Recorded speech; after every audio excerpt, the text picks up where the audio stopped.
Morning, Spitz.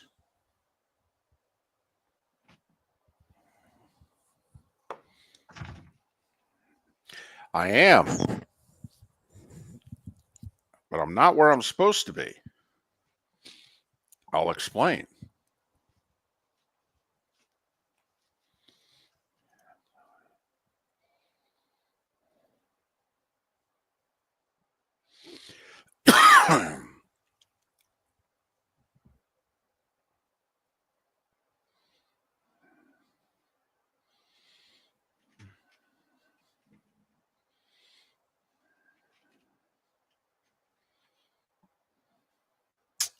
Morning.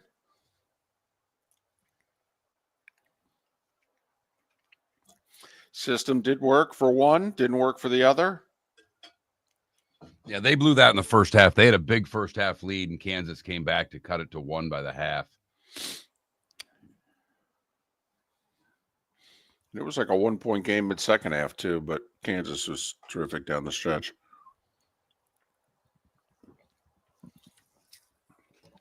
TCU was just chucking threes.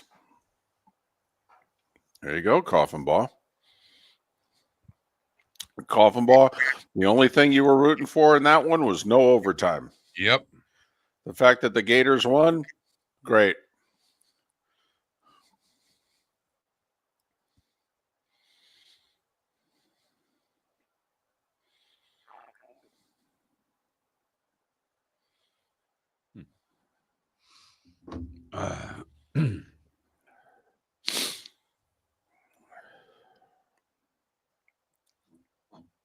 Okay. There you go, Ambient. It is better than nothing. The system is catching on. I had people text me and say that was a win, right? Yeah, that was a win.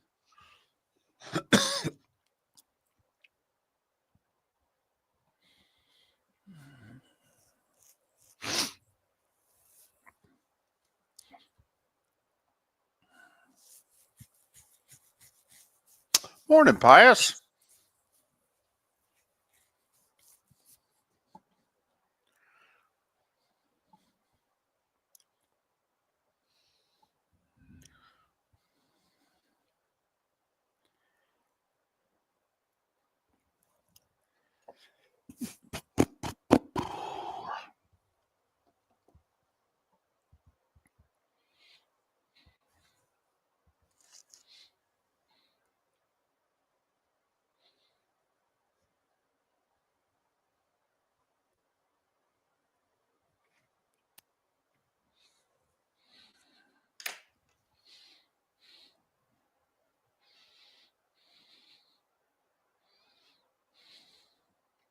Yes, Johnny Mac. A few inches on the ground where I am. But I'm not in Jacksonville. Jacksonville got flurries, nothing stuck.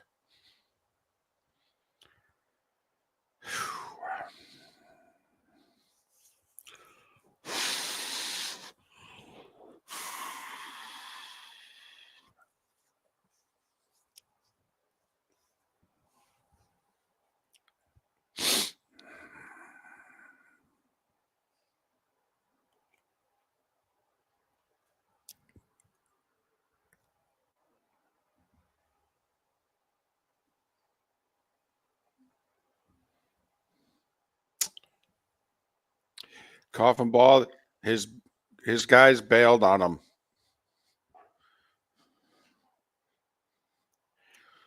$130 Canada relief. Wow. What do you go back to the summer? Outstanding. We thank you.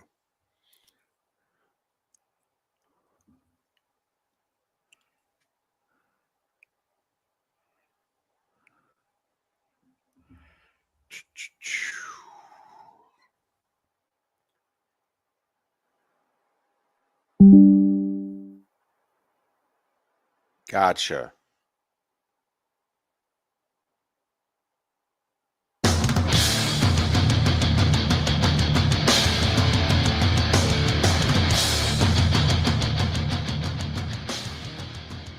You're listening to Miller and Moulton, coming at you from the Floor Meister Studios. Floor Meisters, keeping it real. And now, here's Marc Miller and David Moulton. Top of the morning to you on this Thursday, where some people are hired and some people are fired because some people weren't hired. How the heck are you, Miller and Moulton? MillerandMoulton.com, Miller_Moulton on X. Thanks so much for being with us. We got over the hump yesterday. Hope your week is going well as we head down the home stretch with a couple of big football games on Sunday and a lot of coaching news in and around that. Top of the morning to you, Marc. How are you? A dress shirt this morning. Uh-oh. Something serious must be going on at some point today. It is. Right after the show, I have a very big meeting to attend. Okay. So I am dressed for that meeting. Okay. I know it doesn't involve Miller and Moulton because, well, let's face it, if there's a big meeting involving Miller and Moulton, well, it would involve both Miller and Moulton, right? Not necessarily. I don't think that's an accurate statement. We have both held meetings on behalf of this show without the other one there, whether phone or in person. Well, but that's a sales meeting. That's you're soliciting a client. I mean, we don't need the other to, solicit a client. But if it involved the show, the future of the show. Well, David, I mean, the show's always for sale. Someone wants to buy this show, they can buy this show. You and I have both discussed that, and we are in agreement on that. So, right. But no, today has nothing to do with Milton. At least the first meeting that I'm attending has nothing to do with Miller and Moulton. Got it. Okay. And yes, there is no doubt Miller and Moulton, A, can be renamed at any point in time, and B, is day-to-day, aren't we all? So, did you, because you worked in some front offices, and you were part of front offices. Did you ever have a situation where you were trying to hire somebody and they just said, well, I'll come work there, but I ain't working with him? No, I mean, I worked in the minor leagues, so people were assigned for the most part, happy to get jobs. They weren't demanding of change upon getting said job. So you never tried to hire a marketing person or what have you, and they said, listen, I've heard some things,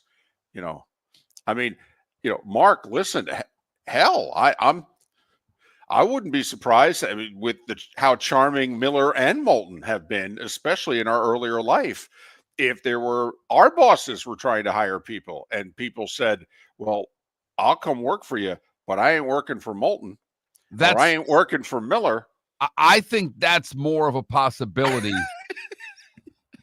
than anything that I had seen.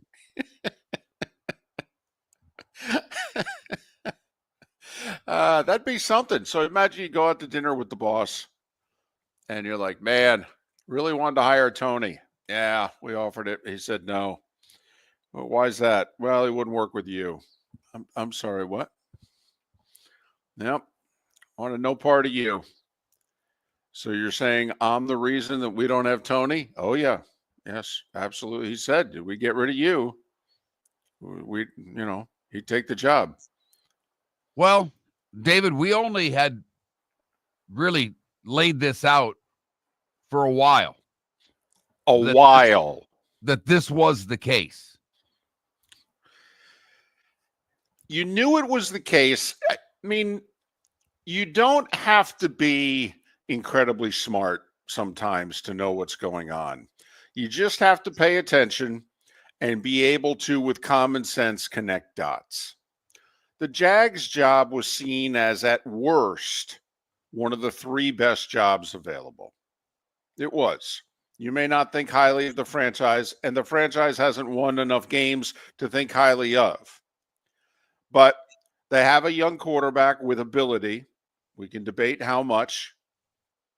And they play in a very soft division. They're located in the state of Florida with no state taxes, bordering an ocean, with some beautiful communities in and around it. An owner that's patient with coaches. And is not cheap.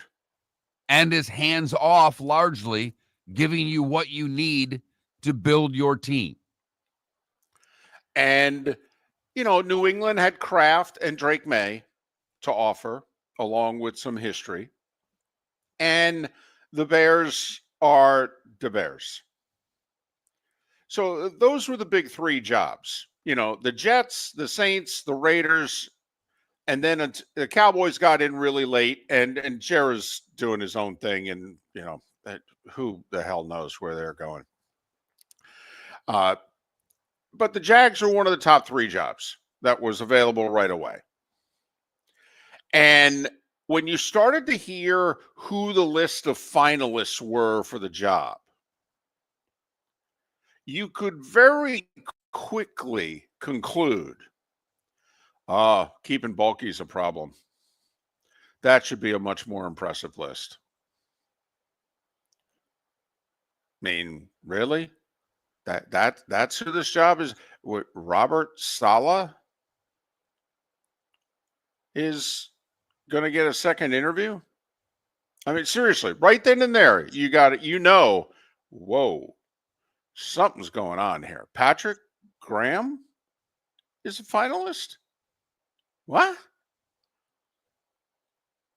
I mean, when early on it was thought of that Ben Johnson was the heir apparent. That's who they wanted.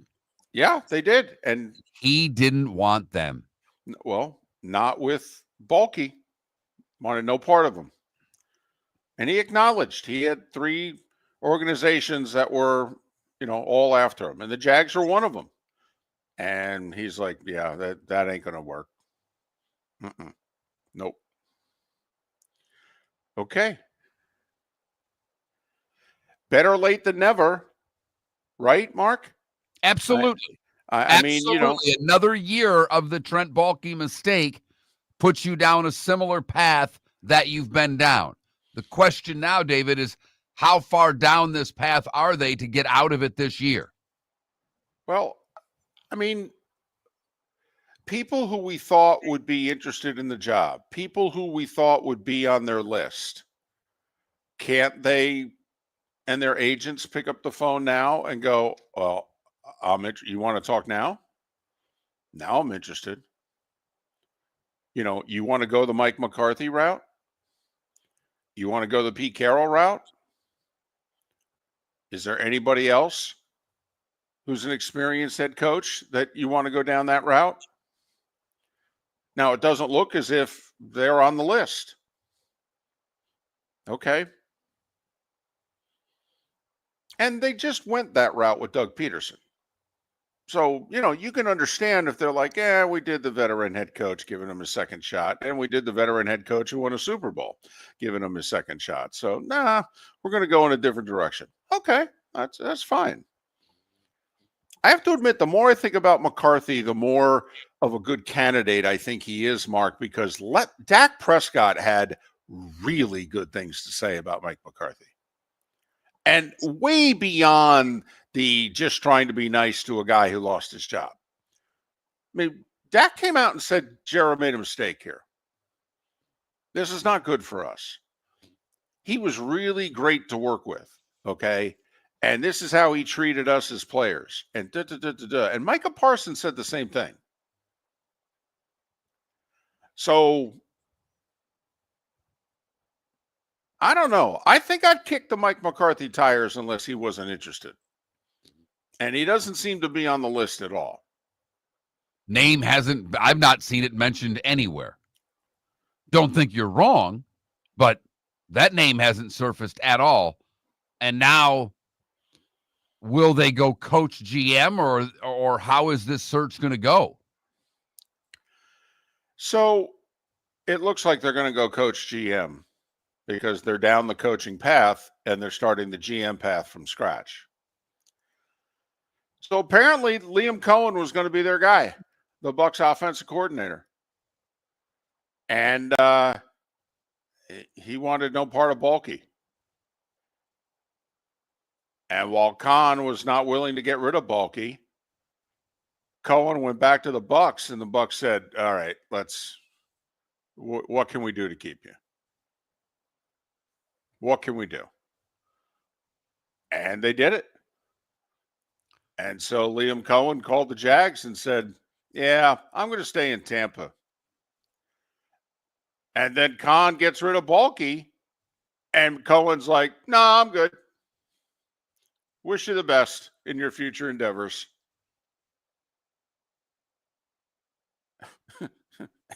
Risky move for Cohen. Sure. You never know what happens going forward if you get back on that hot coordinator to coach pedestal. Right. But it did for Ben Johnson. He turned down jobs a year ago, went back to Detroit. Now he's the Bears head coach. Same could have for Cohen.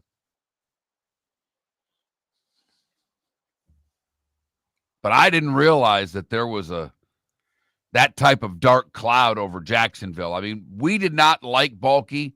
We had never been fans of Trent Bulky. The rest of the league is obviously not a fan of Trent Bulky as well. Well, how could you be if you're a coaching candidate?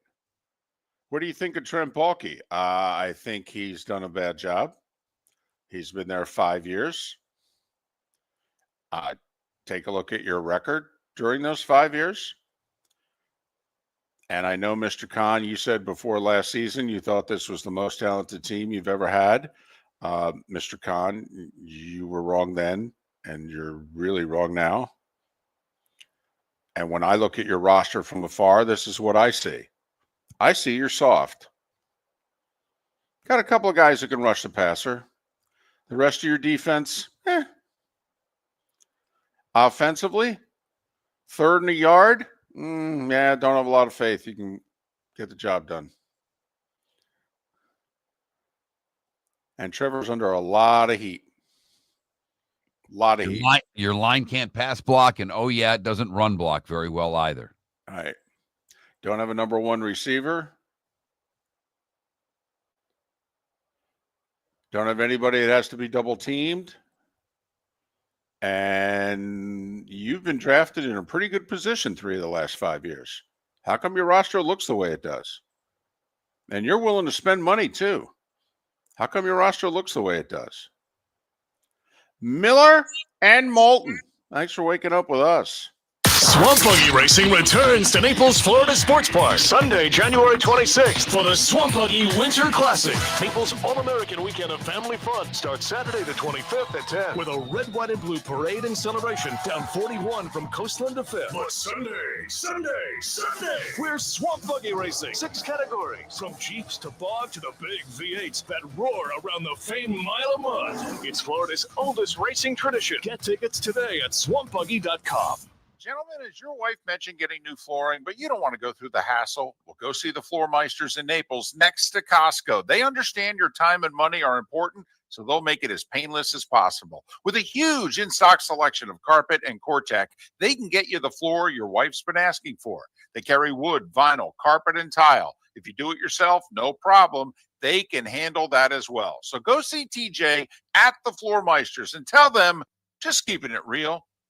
American Paint Supplies, for nearly 30 years, is your one-stop shop for all your coating needs. If you are a designer, a contractor, a professional painter, or a weekend warrior, American Paint Supplies is the place where experts go to get expert solutions. At 6100 Shirley Street in Naples off of Pine Ridge, American Paint Supplies delivers the best solutions with the best products with the best support. Meet Gene and his team today at American Paint Supplies. Call 239-566-2700. That's 566-2700 or online at AmericanPaintSupplies.net.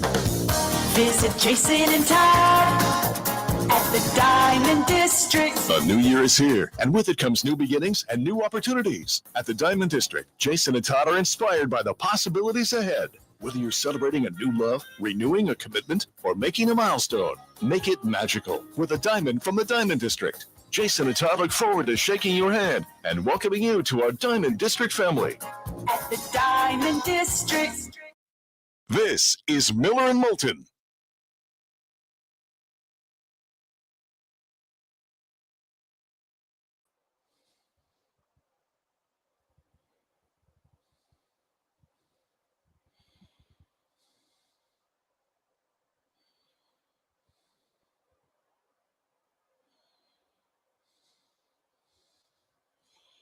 The rest of my foursome bailed. I did not play. They all chickened out. Would have been fine.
The brown sugar Pop-Tart is really good.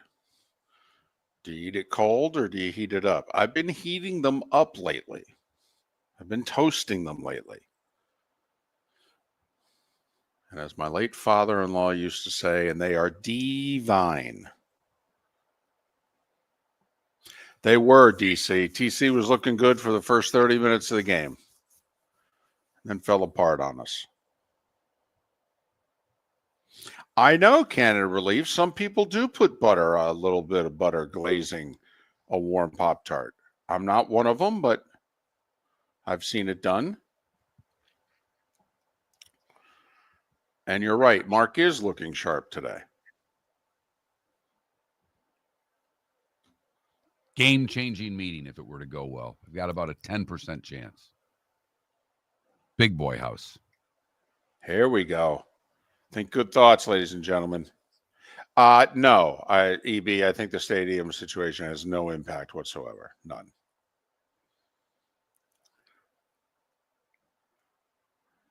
No.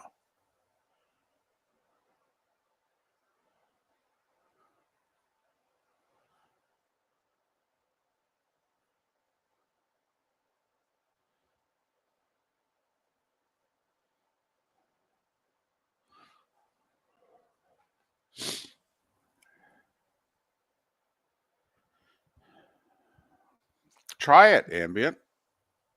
Put it in the toaster. Minute later, it pops out. Just give it a try.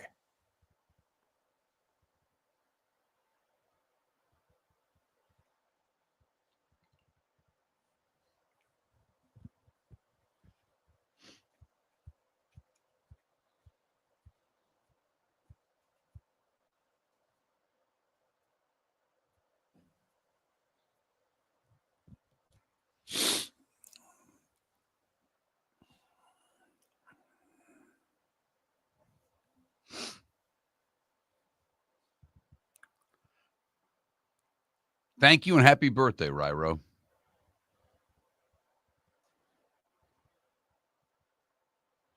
Wow, it's a big one. Anything going on? Party? A surprise party that you know about that you're not supposed to?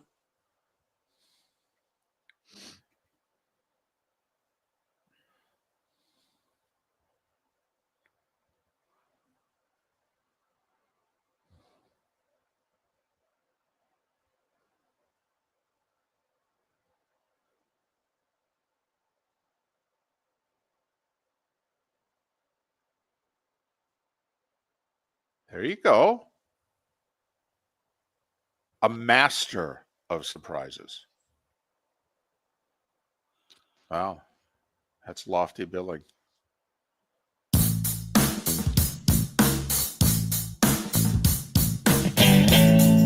Welcome back to Miller and Moulton. Text the guys what's in your mind at 21,000. That's 21000. And now, here's David Moulton. 21 minutes past the hour. on this Thursday. Hope your week is going well. Thanks for spending part of it with us, Miller and Moulton. MillerandMoulton.com, Miller_Moulton on X. All right. I need you to think a little harder than maybe you'd like this early in the show. So for those that are watching on Twitch, twitch.tv/Miller and Moulton, I am on the road, but I am not where I'm supposed to be. Lucky enough, I do road basketball games for the Jacksonville University men's team, and they happen to be tied for first right now in the A-Sun. And they're playing West Georgia, the Wolves, Mark, of West Georgia tonight. And West Georgia is located in Carrollton, Georgia. Okay. 30, 40 minutes west of Atlanta. Yep. I am doing the show from Albany, Georgia, which is about 3 hours due south of Carrollton. And of course, it begs the question, well, why is that? Well, the team bus got some reports about the roads and decided he wasn't going to make the whole trip yesterday. So here we are in Albany. And so the team's going to have quite the day today. I mean, a normal day for a basketball team on game day.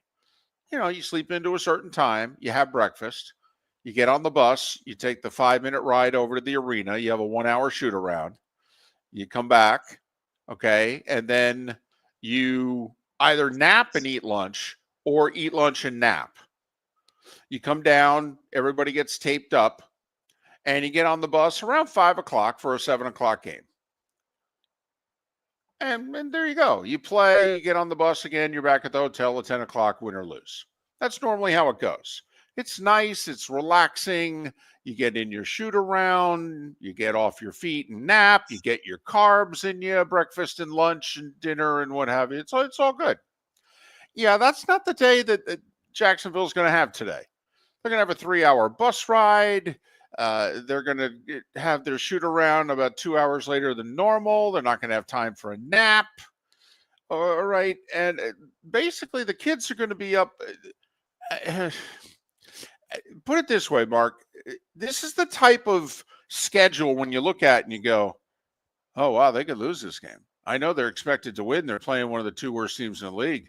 This is a crazy travel schedule, which has me thinking you and I are career minor league broadcasters, and it has me thinking, Mark, for all the hockey teams that you broadcast for, your wildest, most stressful travel situation, particularly, like, were you ever arriving for a game only a couple hours before a game? Hundreds of times. You know, first things first, I worked in the East Coast Hockey League. Now they dumped now they just use the acronym, the ECHL, but it was a bus league. Right. When I was in Raleigh, when you played Richmond and Roanoke and Hampton Roads and Charleston, South Carolina, you left at 2 p.m. You got there at 5. You got dressed, you played, and you came home. There was no pregame skate at the arena. I had a coach in Nashville who tried to simulate the pregame skate. We would arrive a little early. Instead of the normal 5 o'clock arrival, he'd get there at 4:30, have him go out and have a quick 15-minute practice just to get rid of the bus legs and then go back into their routine. So this is a little old school. Today's athletes not used to it, and bet West Georgia in the first half.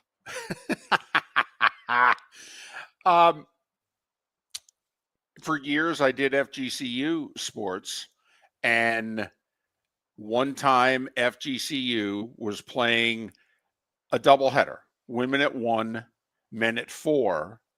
The women's coach, they were playing Stetson, which is located 3.5, 4 hours from FGCU. And the women's coach drove them up the day before, got them hotel rooms. You know, They practiced, they went back, they ate together, then they got up, had a morning shoot around, and the whole deal. Very relaxed and whatnot. The men's coach was trying to save some money. And he decided, well, it's at 4 in the afternoon. It's a 4-hour bus ride. How about if we just bus up in the morning, play the game, and bus back? We'll make it a day trip. Yeah, there's only one problem. The bus broke down about 2.5 hours away from the game. And literally, when the game was supposed to start, FGCU had yet to arrive. Now, Mark, you'll appreciate this because the radio station that we were broadcasting on, the one whose studios you're sitting in, they were airing the Florida Everblades games. And it was a Saturday night. And so 7 o'clock, game's going to start, 6:45 pregame. Well, everything's fine because the men's game was going to be 4 to 6, quick post game, get off the air. This is going to be seamless. This is going to be a great afternoon of local sports coverage here on Sports Radio 770 ESPN. Yeah, the game didn't start at 4. And it was homecoming for Stetson. And they got a pretty big crowd. And the Stetson AD is honked. So much so that the Stetson AD put 20 minutes on the clock and started it. And told FGCU, who were still on the bus, still not in front of the arena, when the clock hits 0, we're starting the game, and if you're not here, it's a forfeit. FGCU started the game with 4 people on the court. 2 centers, a power forward, and a guard, because they were the first 4 people to come out of the locker room dressed. Then about a minute into the game, the 5th person arrived, another big. They had 2 centers, 2 power forwards, and a guard. They didn't get the whole lineup out onto the court and on the bench until there was about 8 minutes gone in the game. They were down 20, Mark, late first half. Yeah. They came all the way back, forced overtime only to lose, but they forced overtime, which made the game go longer. And I got the Everblades yelling in my ear, hey, we got a pregame show to do. And I'm like, yeah, I don't know what to tell you. We're going to overtime. Well, you were supposed to be done by now. Don't blame me. Their bus broke down. What the hell are they doing traveling the day of the game? Now, that's a good question. Now, I've had buses break down on the way home. We ran into weather on I-40 around Knoxville, and a bus ride that was supposed to take like 6-8 hours took 22. I've had that happen, but not so much on the front end. So did you ever show up late? Oh, yeah. You guys showed up late for a game? For hockey games, I remember getting to games running upstairs to basically set my equipment up because the pregame show has started. You run into traffic, you run into weather, you're trying to make it in a day trip and things don't go as planned. So, that's interesting. You mentioned the JU West Georgia spread. I might have to look into that here. I really need to check during the break of our first half line. Wow. Is that a sign you've got a problem if you're betting? No, it's a sign you have inside information you just shared with everybody. Jacksonville's a 7.5 point favorite, so I'm guessing the first half line's around 4. Right. Just need West Georgia to play a half and catch them with some bus legs. Jacksonville on a 5-game winning streak. West Georgia's 3-16. That's not good, David. No, it isn't. Speaking of college hoop, our system went 1-1 last night. TCU tried but failed. Kansas covered on the road at TCU, but South Carolina, they lost to the Gators. Good win for the Gators. Good comeback win for the Gators. Not a cover for the Gators. No, but it was perfect for those of you who wanted the Gators to win, but South Carolina to cover, because the game avoided the most important thing: overtime. The only way it wouldn't have covered was if it had gone to overtime. The starting 5 is next. Thanks for being with us, Miller and Moulton.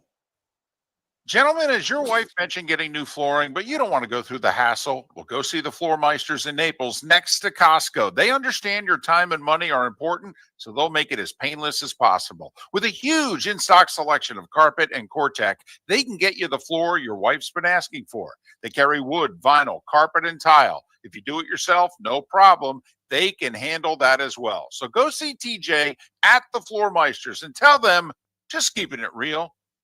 Is snoring bothering your spouse? Would you like to sleep in the same bed again? Do you know that snoring can affect your sleep cycle and cause lower testosterone levels? At Sleep Treatment Direct, we have easy solutions. We have a simple laser procedure that can improve snoring in 10 minutes. If you would like to get back in the same bed or are looking for a natural way to treat low testosterone, give us a call at 239-444-1741. That's 239-444-1741. Or go to sleeptreatmentdirect.com. That's sleeptreatmentdirect.com. Sleep Treatment Direct. Sleep safe and sound. The Cape Coral Police Department is growing. They are currently looking for police officers and are offering a $10,000 signing bonus to newly hired officers. If you desire a career in law enforcement, or if you are already in law enforcement and thinking about making a move to a better agency, think Cape Coral Police Department. If you're looking for a police department that is committed to excellence, that invests in the highest level of training, state-of-the-art equipment, and some of the highest compensation in all of Southwest Florida, then the Cape Coral Police Department is for you. Visit capecops.com. That's capecops.com. Mark Miller for Molly Maid. Why Molly Maid, you ask? Trust. Moulton was a customer for 15 years. Affordability. Didn't I just say Moulton was a customer for 15 years? Worry-free services. Our professional house cleaners are fully insured and a 24-hour warranty. Call Molly Maids today at 239-774-5839. That's 239-774-5839 or online at mollymaid.com/FTMYERS. That's mollymaid.com/FTMYERS. This is Miller and Moulton.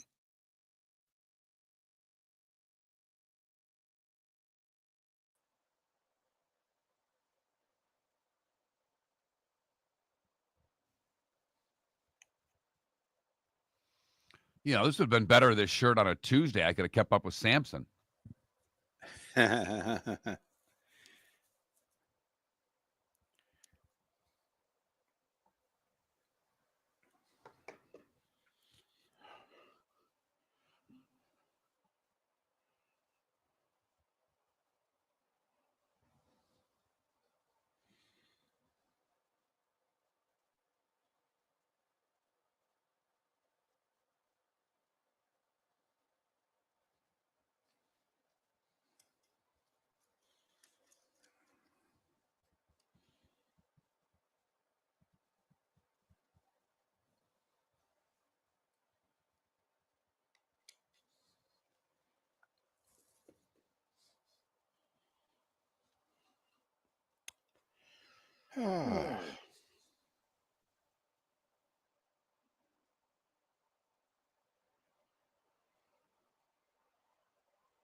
What do we want to do for a poll question?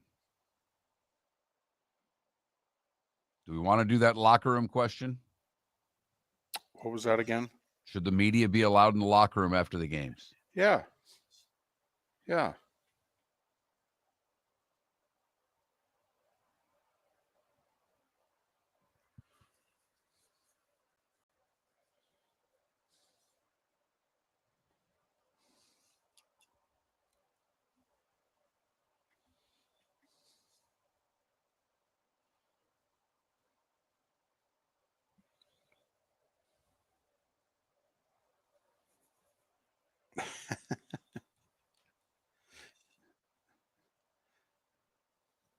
That's a very solid question, Fred. All right.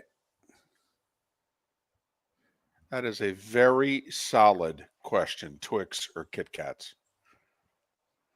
It is. Yes. Yes, Ambient.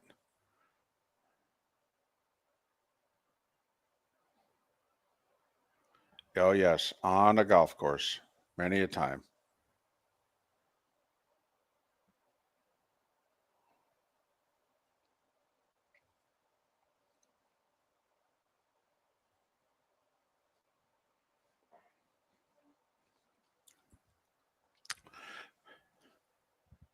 There was a golf course in Sanibel. I think it was the Dunes. Biggest gator I've ever seen. We called him Mac Daddy. Massive. He was in the middle of the fairway one time. We were on the other side in the left rough, and he kind of jaunts over and decides to sit the right center part of the fairway. And we're in our cart waiting to see, is he going to do anything more? And then we're like, okay, I think he's going to stay put. So we each hit our shots.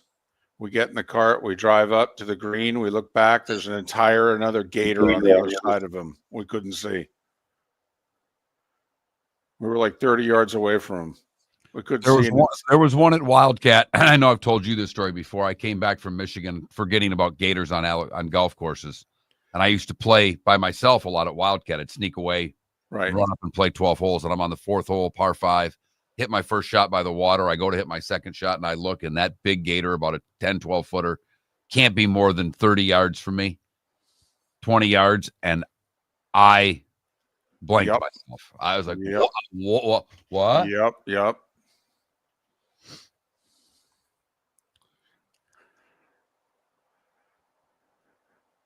Yeah, I think you lose more golf balls in Florida because if the ball gets near the water, you just leave it.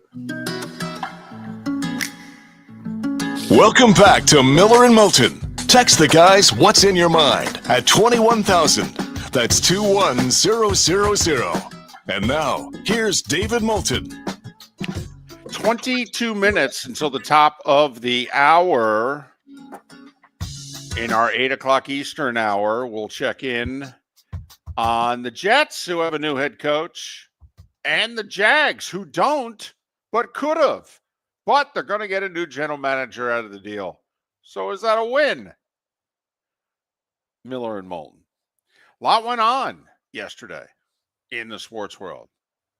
Wings got a lot of meat on the bone, so let's get to it. Time now for...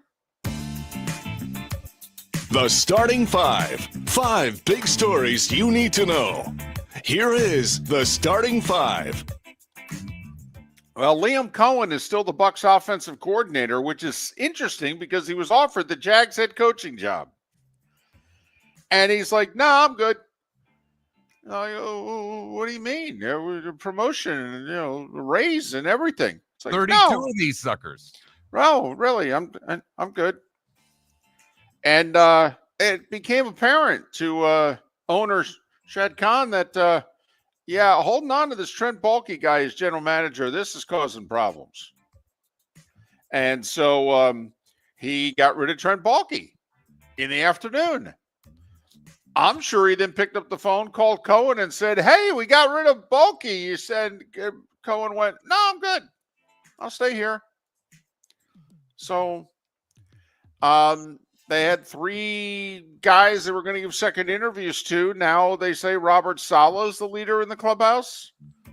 But what this may have done, reports late last night, is that now some others are like, well, if Baalke's not there, and you've got some coordinators who are working this weekend, like Joe Brady, Kellen Moore, Todd Monken, Monken's not working, but you get the idea. Now they may be interested in the Jags job, and the Jags seemingly are interested in talking to them. So we'll keep an eye on that. The Jets did not lose their top choice. Mark, are we going to look back? If Aaron Glenn is the answer and makes the Jets a stable franchise, are we going to look back at the snowstorm of January 2025 as the break that the Jets needed? Because if New Orleans didn't get hit with a foot of snow, Aaron Glenn would have been on a plane to New Orleans Tuesday night. and would have interviewed there yesterday. And Aaron Glenn had been linked to the Saints job from the minute the job opened. Having been on Sean Payton's staff there, having had a relationship with the GM, Mickey Loomis. And when the Jets let him out of the building, if not for that storm, the Jets might have been in trouble. But Glenn had nowhere to go. The Jets called him back up Wednesday, said, hey, how about breakfast? We can work this out. And in the middle of the day, the Jets and Aaron Glenn had inked a 5-year deal. Jets still need a general manager. What's interesting is Glenn had been linked with Washington assistant GM Lance Newmark because Newmark spent 20-plus years with the Lions, got to know Glenn, etc. Well, the Jets, after giving Newmark a second interview, have decided they're going to interview a couple of other guys. Bengals executive Trey Brown and Denver assistant GM Darren Muji. So that's interesting. We'll see who the Jets decide on, but they hired the coach before hiring the GM. The Raiders are going to hire Bucs assistant general manager John Spytek to be their general manager. Spytek was a freshman when Brady was a senior on the Michigan football team, but also obviously Brady spent 3 years with the Bucs, and Spytek was there the whole time. The Bengals hired Al Golden, who just got done being Notre Dame's defensive coordinator. The Bengals hired him to be their defensive coordinator. NBA. Jimmy Butler missed the team flight. Miami has a 2-game road trip beginning tonight in Milwaukee. The Heat took this as an opportunity to suspend Butler for both games because he doesn't want to play for them, and, well, they don't really want him around either. So now they get to keep him away and not pay him for a couple more games. They are using every loophole that they can use right now to suspend Jimmy Butler. Hey, I have a really easy loophole. Trade him. Trade him. Right. A few good games in the NBA last night. Houston held off Cleveland 109-108. Darius Garland got fouled in the closing seconds, shooting a 3, down 2.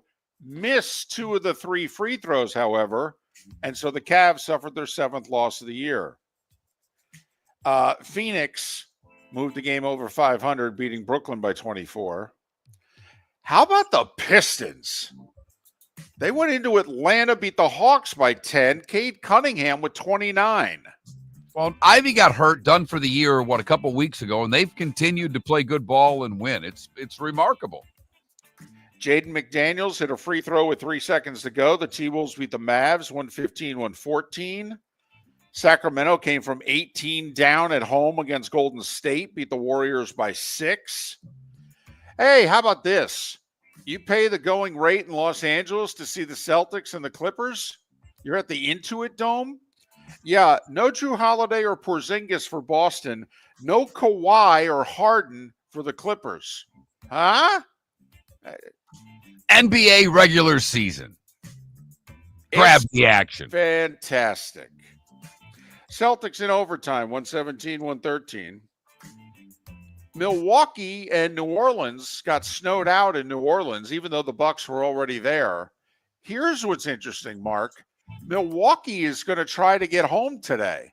The funny thing is the Heat are already in Milwaukee. Milwaukee is not. They think Milwaukee will get out of the airport today and back home, but they're not 100% sure. College hoops, Gators literally trailed the whole game. Will Richard with a reverse layup with 4 seconds to go. Gators come from 14 down late. Beat South Carolina on the road 70-69, but that was a system play. Gamecocks getting 11 at home. That was an easy cover. Our other system play, not so much. TCU getting 6.5, had a big first half lead. 1-point game mid-second half. Way to go, Horned Frogs. And then Kansas said, yeah, we're the Jayhawks and you're the Horned Frogs. Kansas won by 13. The system went 1-1 last night. A&M finishes the game on an 11-2 run to beat Ole Miss in a battle of ranked teams, 63-62. Arkansas was down 15 in the second half at home. John Cal's team snapped a 5-game losing streak. They rallied to beat Georgia 68-65. Indiana lost for the 5th straight time to Northwestern. What the? And Indiana was up 6 at the half and lost 79-70. Doug Gottlieb's lost 16 in a row at Green Bay. They're 2-19 on the season. It's tough to lose 20 games before February in college basketball. It really is. And he's going to pull it off. Green Bay lost at home to IU Indy by 9. St. John's is ranked. They trailed Xavier by 10 at the half at the Garden. Came from behind and won in overtime for their 5th straight win, 79-71. In the state of Florida, South Florida lost at Charlotte. Florida State lost at Cal. Mark, the worst power, whatever you want to call it in basketball, 4, 5, 6 team might be the Miami Hurricanes. They just lost for the 8th straight time. They're 0-7 since Larinaga quit. They lost at Stanford by 37. They got blown out at home by SMU last week. They are a dumpster fire right now. NHL, Panthers took a 1-0 lead to the 3rd in Los Angeles, lost 2-1 to the Kings. Ouch. Devils with 4 in the 2nd, beat Boston 5-1. Columbus beat Toronto by the same score. And Winnipeg in overtime, 3-2 over Colorado. Tennis, top seed Sabalenka advanced in straight sets to the women's final. The other semifinal involving the 2-seed Swiatek and American Madison Keys is about to go to a 3rd set. Swiatek won the first set 7-5, and Madison Keys is up 5-0 in the 2nd set. Keys has only been to one other Grand Slam final. She turns 30 next month. This would be a BFD to Madison Keys. Golf. Did you hear about Max Homa's start yesterday? Do tell.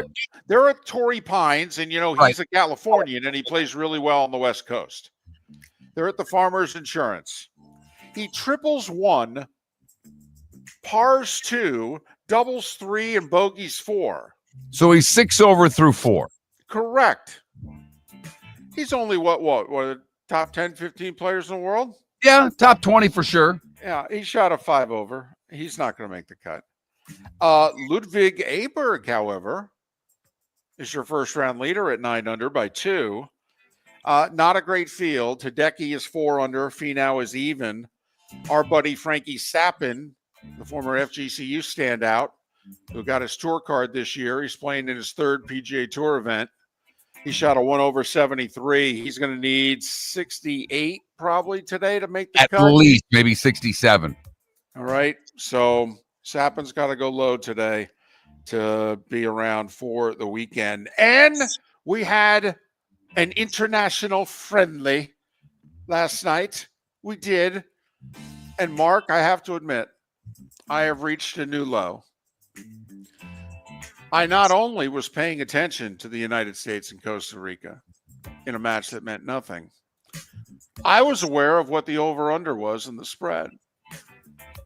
That is the sign of a problem. The match went under, but the U.S. covered. They were laying 2.5, and they beat Costa Rica 3-0. That is a sign of a problem, isn't it? It is. I think it is. I don't know what's worse, the fact that you pay attention to it or that you enlightened all of us that it actually happened. How many of you knew that match occurred? 21,000 the text line, Twitch chat, answer accordingly. I've had 2 folks in the Twitch chat room earlier in the week, and by the way, that was the starting 5 big stories in the Australian Open and the international friendly that you need to know here on Miller and Moulton. But I've gotten some grief in the Twitch chat room going, hey, how come you don't give any soccer? You got La Liga and UEFA and the Premier League. And I'm like, yeah, I don't do that. I do international soccer. I do United States, Spain. That I do. I don't do the other stuff. I don't do Liverpool or Arsenal. I know, but you're doing friendlies. I know. And when But I think Friendlies, I think a restaurant in Ohio. I grew up with them in Jersey. Great ice cream. You're right. It's probably a weakness. It's probably lowers the level of this show, which is at such a high level to begin with. But I don't know. Needed 30 seconds to fill? Not really. I think because I had paid attention to it. So it was on my radar, and this is my segment. Fair enough. No. You know what? That's a great point. So you get stuck with what's on my radar, what I find interesting. Good, bad, and ugly. What's on tap? Today was the day when. That's your segment. No, you are right, because when I go through the birthdays for today was the day when, I will put on a lot of people that interest me and probably no one else. So I apologize. Oh, no reason to apologize. More soccer. It's just an explanation as to why it is you had to know that the U.S. beat Costa Rica 3-0. Besides, Mark, anytime we win in men's soccer, I just like to spread the word because, we don't do it enough. Certainly not when it matters. Well, no. And this doesn't matter, but, hey, I mean, this is like one of those early season non-conference games in football or basketball. Nice to get a W. Build some confidence, get some people some playing time. Tell you what, this segment has produced more David Moulton accents than the normal segment. I think we're up to 4, but I'm not exactly positive. I didn't keep track in the beginning. And the all whites are all right tonight. Marc Malusis will join us in the 8 o'clock hour to talk about the Jets' hire.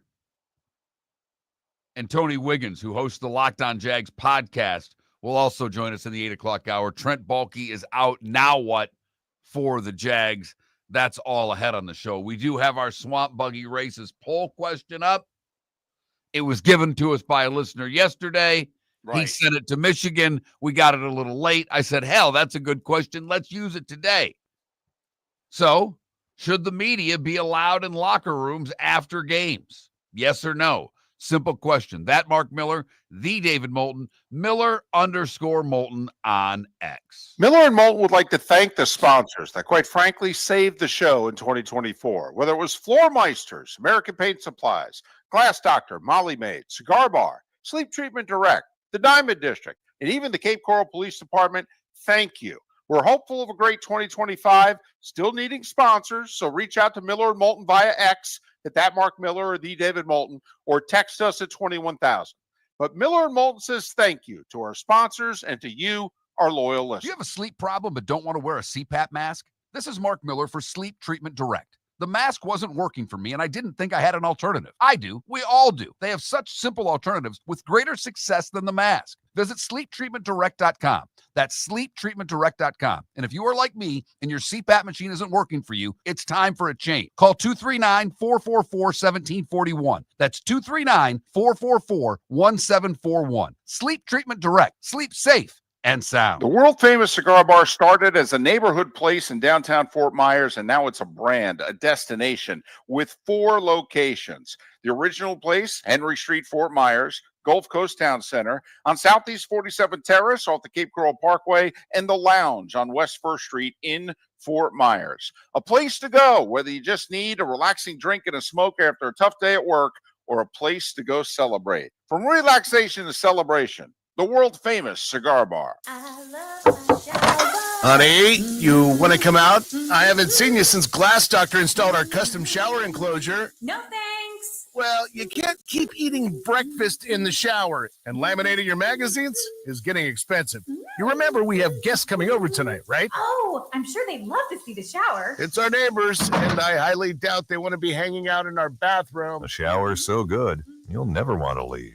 Visit glassdoctor.com today. and schedule an appointment online. American Paint Supplies, for nearly 30 years, is your one-stop shop for all your coating needs. If you are a designer, a contractor, a professional painter, or a weekend warrior, American Paint Supplies is the place where experts go to get expert solutions. At 6100 Shirley Street in Naples off of Pine Ridge, American Paint Supplies delivers the best solutions with the best products with the best support. Meet Gene and his team today at American Paint Supplies. Call 239-566-2700. That's 566-2700 or online at AmericanPaintSupplies.net. Mark Miller for Molly Maid. Why Molly Maid, you ask?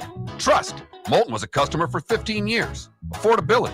Didn't I just say Moulton was a customer for 15 years? Worry-free services. Our professional house cleaners are fully insured and a 24-hour warranty. Call Molly Maids today at 239-774-5839. That's 239-774-5839 or online at mollymaid.com/FTMYERS. That's mollymaid.com/FTMYERS. This is Miller and Moulton.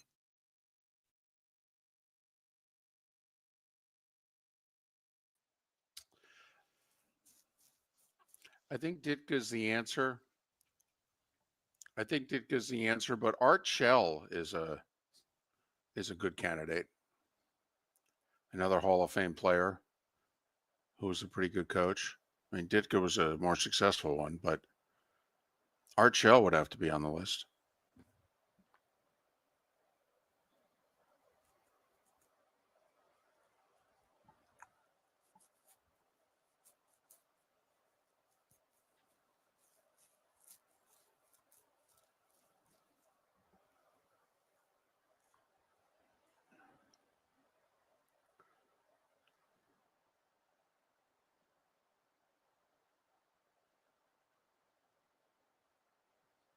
Well, only my first day. It's a shame because we're going to talk the championship games next. But hey, you're in control, man. Listen, don't listen. Change the channel. You've got the power, not us.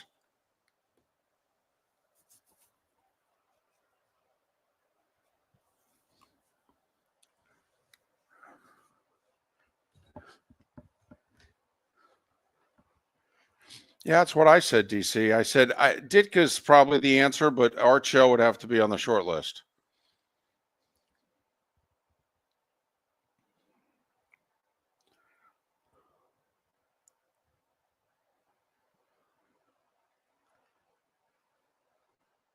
Jay Yandel, you missed the Jag saga. You missed Jay, I got Jay sent us a gift, David. I got to show you. I'll never wear it, but Okay. shirts. Okay. Oh, wow. You'll never wear it. Why? It's got a picture of me on it. Do you not see that? Do you think your wife will wear it? I don't know. Probably not, because it's got a picture of you on it. But you know. Right. But thank you, Jay. Tell you what, when we do that remote from that wine bar in Punta Gorda? Yeah, Port Charlotte or wherever it is.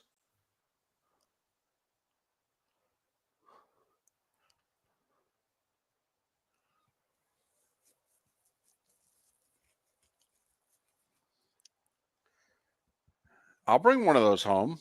My wife will love it. Fantastic. When are you coming here next? 3 weeks. For a JUFGCU game? Yeah. Yeah.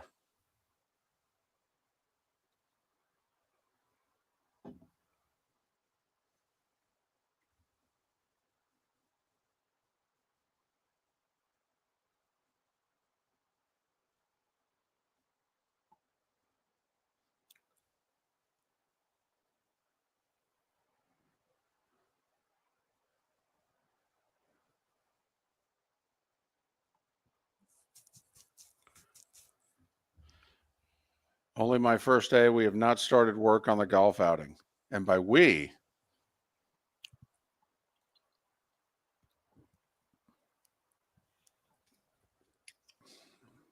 hoping to be on the air in May. We need sponsors. I don't know what to tell you.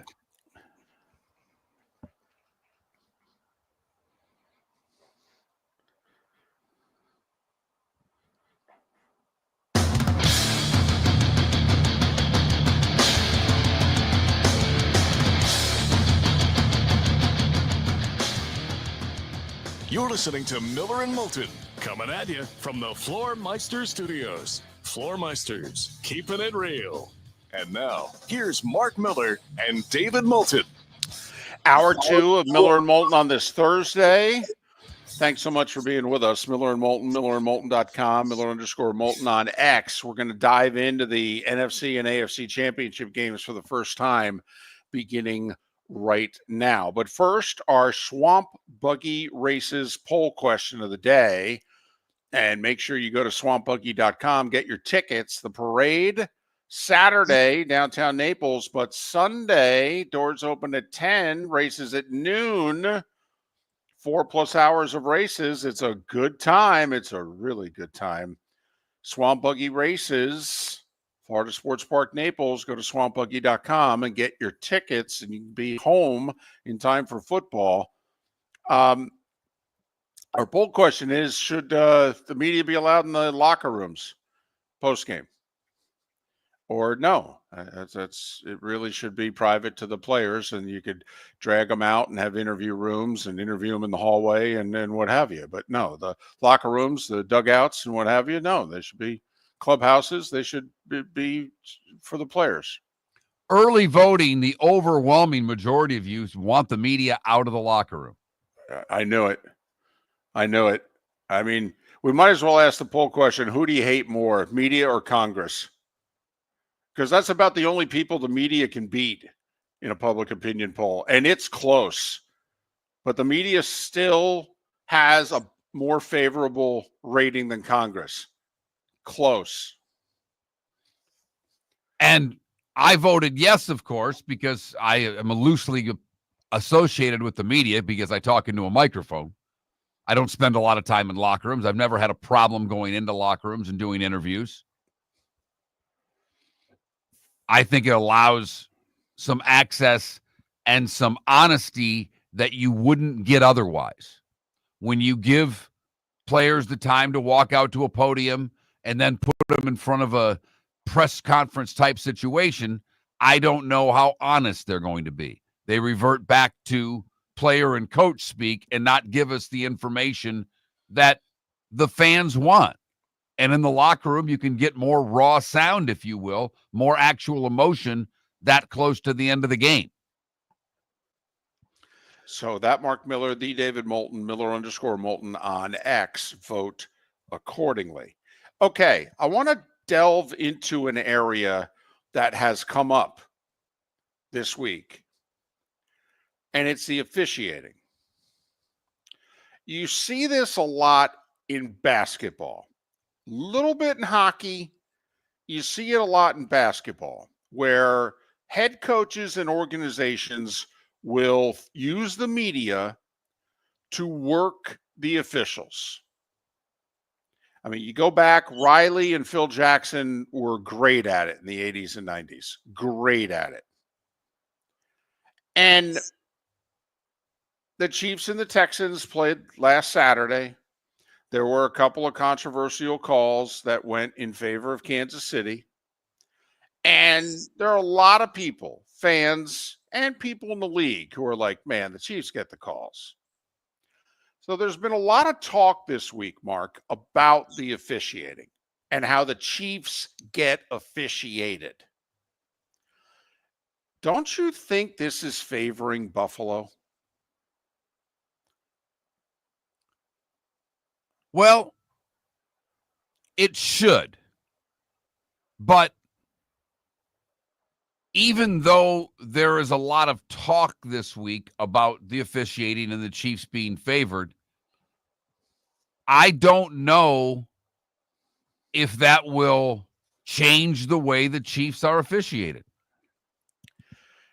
The reason why I think this favors Buffalo is it's out there, which makes it real, and officials are human.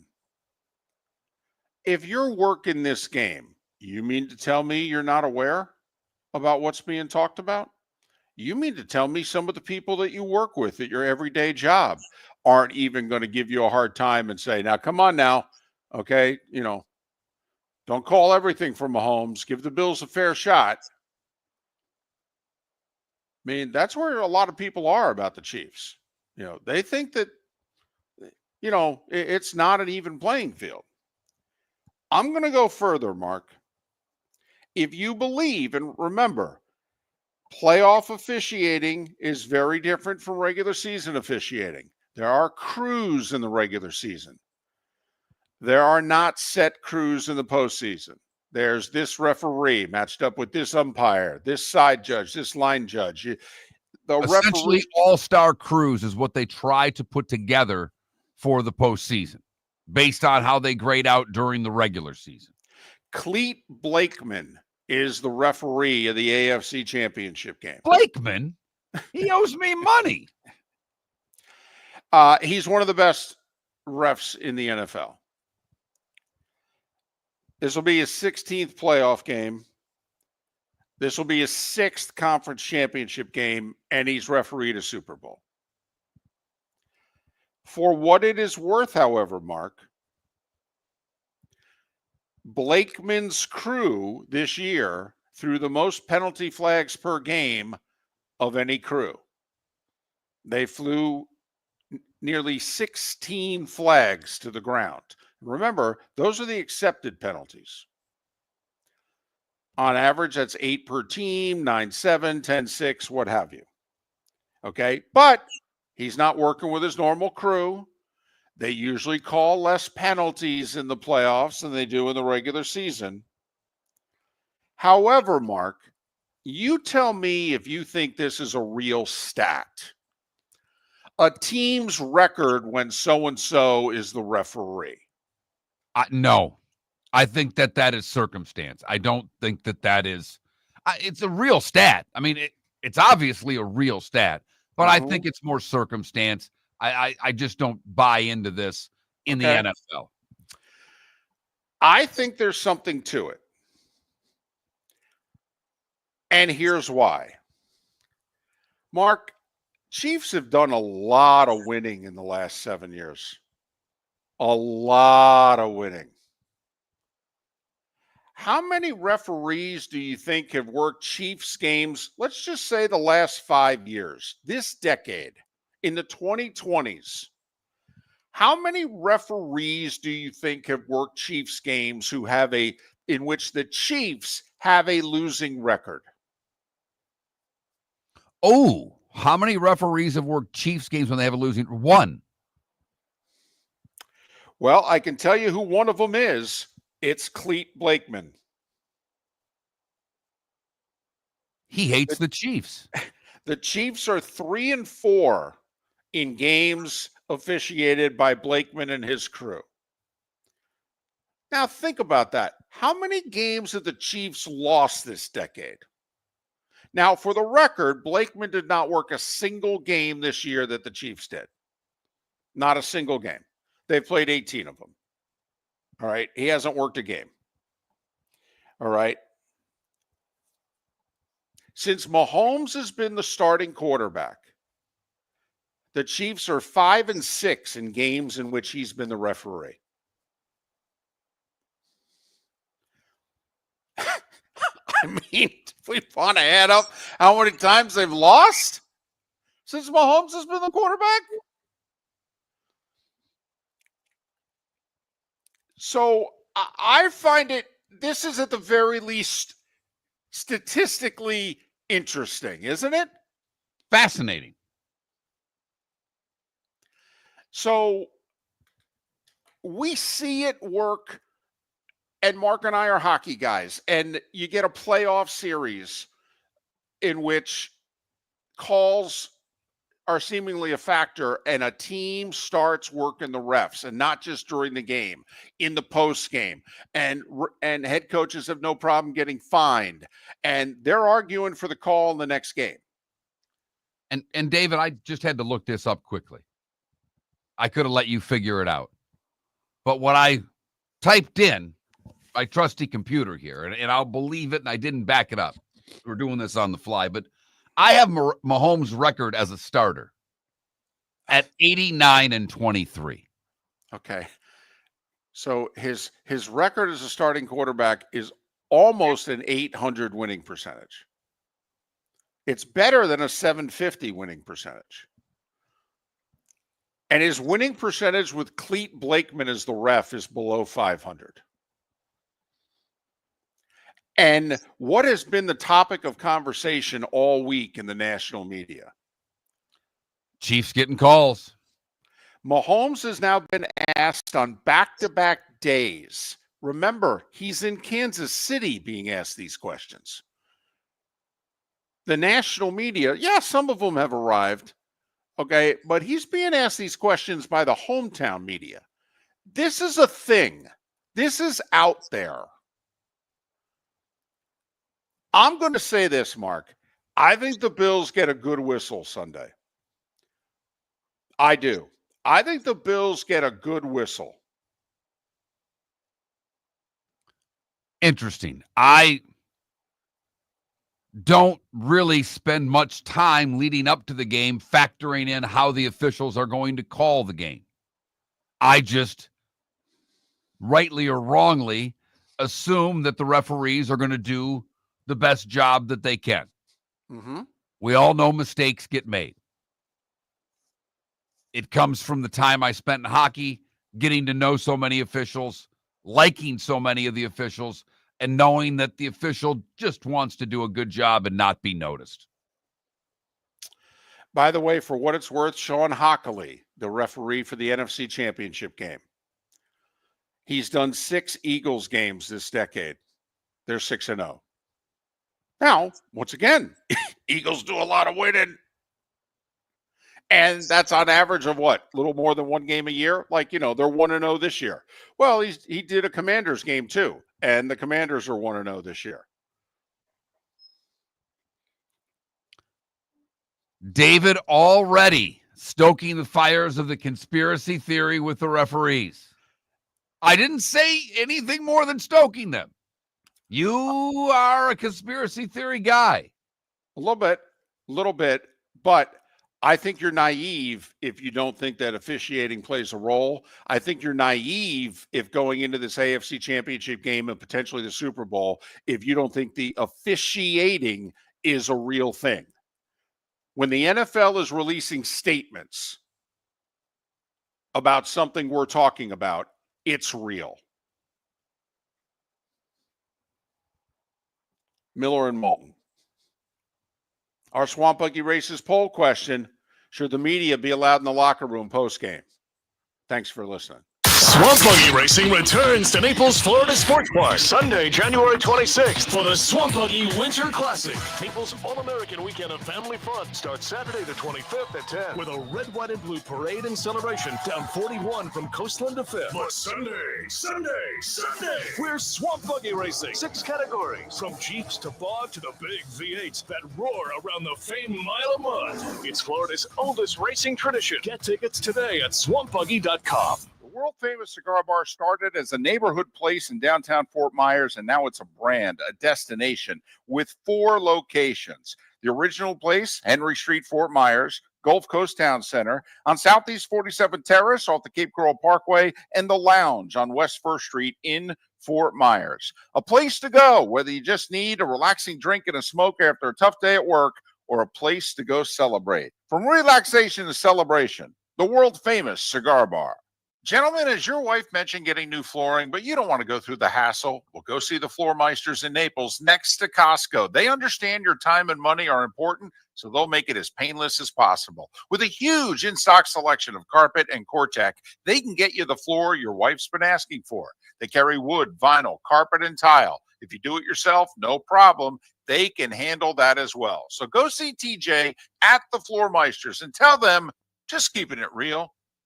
The Cape Coral Police Department is growing. They are currently looking for police officers and are offering a $10,000 signing bonus to newly hired officers. If you desire a career in law enforcement, or if you are already in law enforcement and thinking about making a move to a better agency, think Cape Coral Police Department. If you're looking for a police department that is committed to excellence, that invests in the highest level of training, state-of-the-art equipment, and some of the highest compensation in all of Southwest Florida, then the Cape Coral Police Department is for you.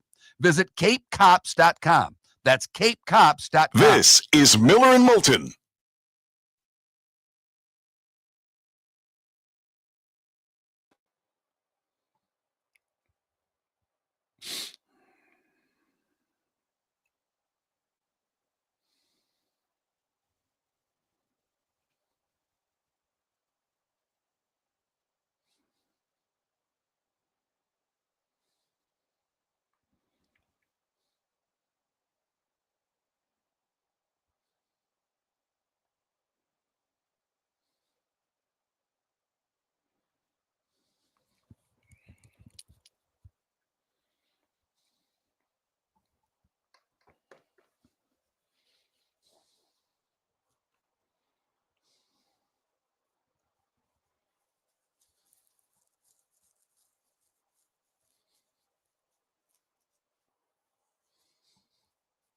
Yeah, RCB, he did add a little to it, but it was a late hit.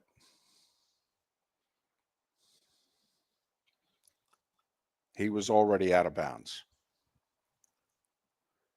when he got hit.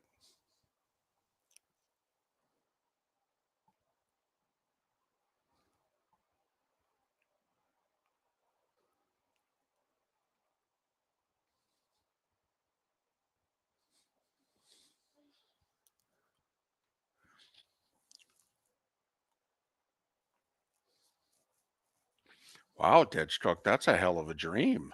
Details and everything.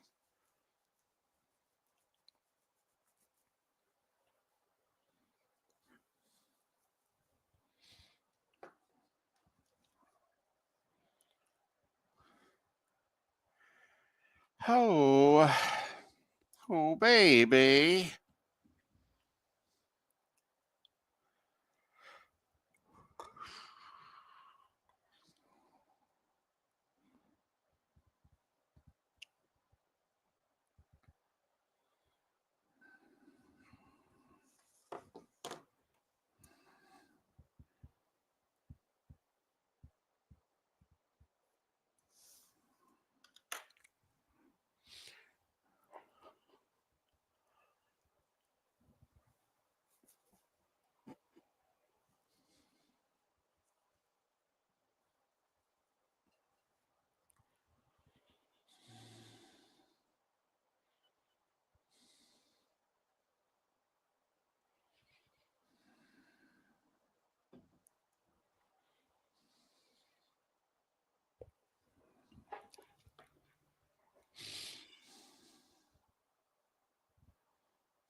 We've had Tim Donaghy on this show before, Canada Relief.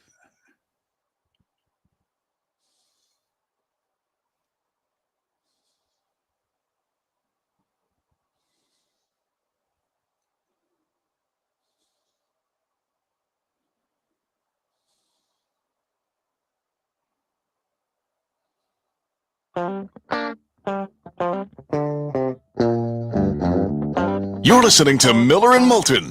And now, here's Marc Miller and David Moulton. 21 minutes past the hour. Miller and Moulton, millerandmoulton.com, Miller_Moulton on X. We will go in depth tomorrow.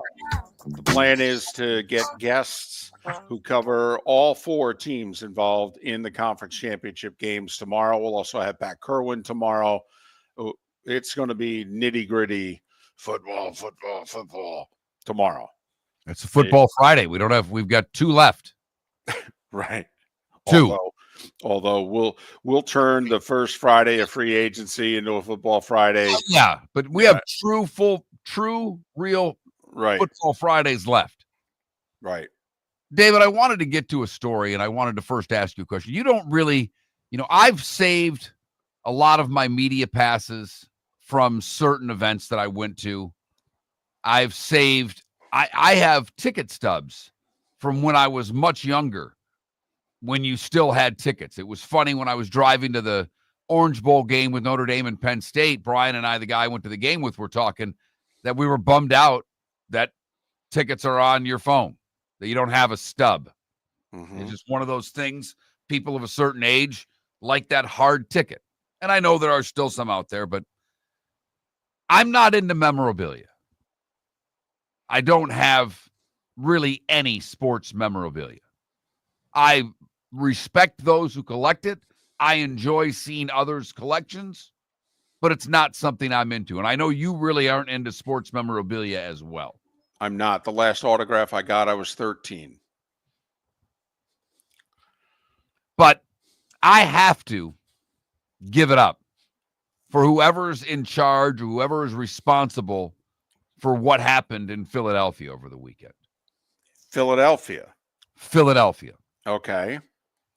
Because while I wouldn't buy it, I think you're a fool if you bought it.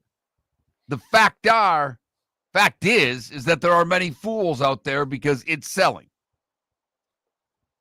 After the Eagles disposed of the Rams in the divisional round, in the snow, remember? Right. Somebody at the link scooped up a bunch of snow from the end zone. And then it was put in what looks like the size of a Ben & Jerry's ice cream, a pint of ice cream. And the Eagles are selling authenticated playoff field snow. I can't believe anybody would buy this. David, I cannot either. But let me just ask you what you would guess snow, playoff field snow, would cost you. I'm hoping a penny. Oh, come on. Seriously, this is a joke, right? I mean, It's not a joke. A pet rock is more substantive than you're purchasing snow. What? This David, might be the dumbest thing. No, seriously, this might be the dumbest thing I've ever heard. This is authenticated playoff field snow.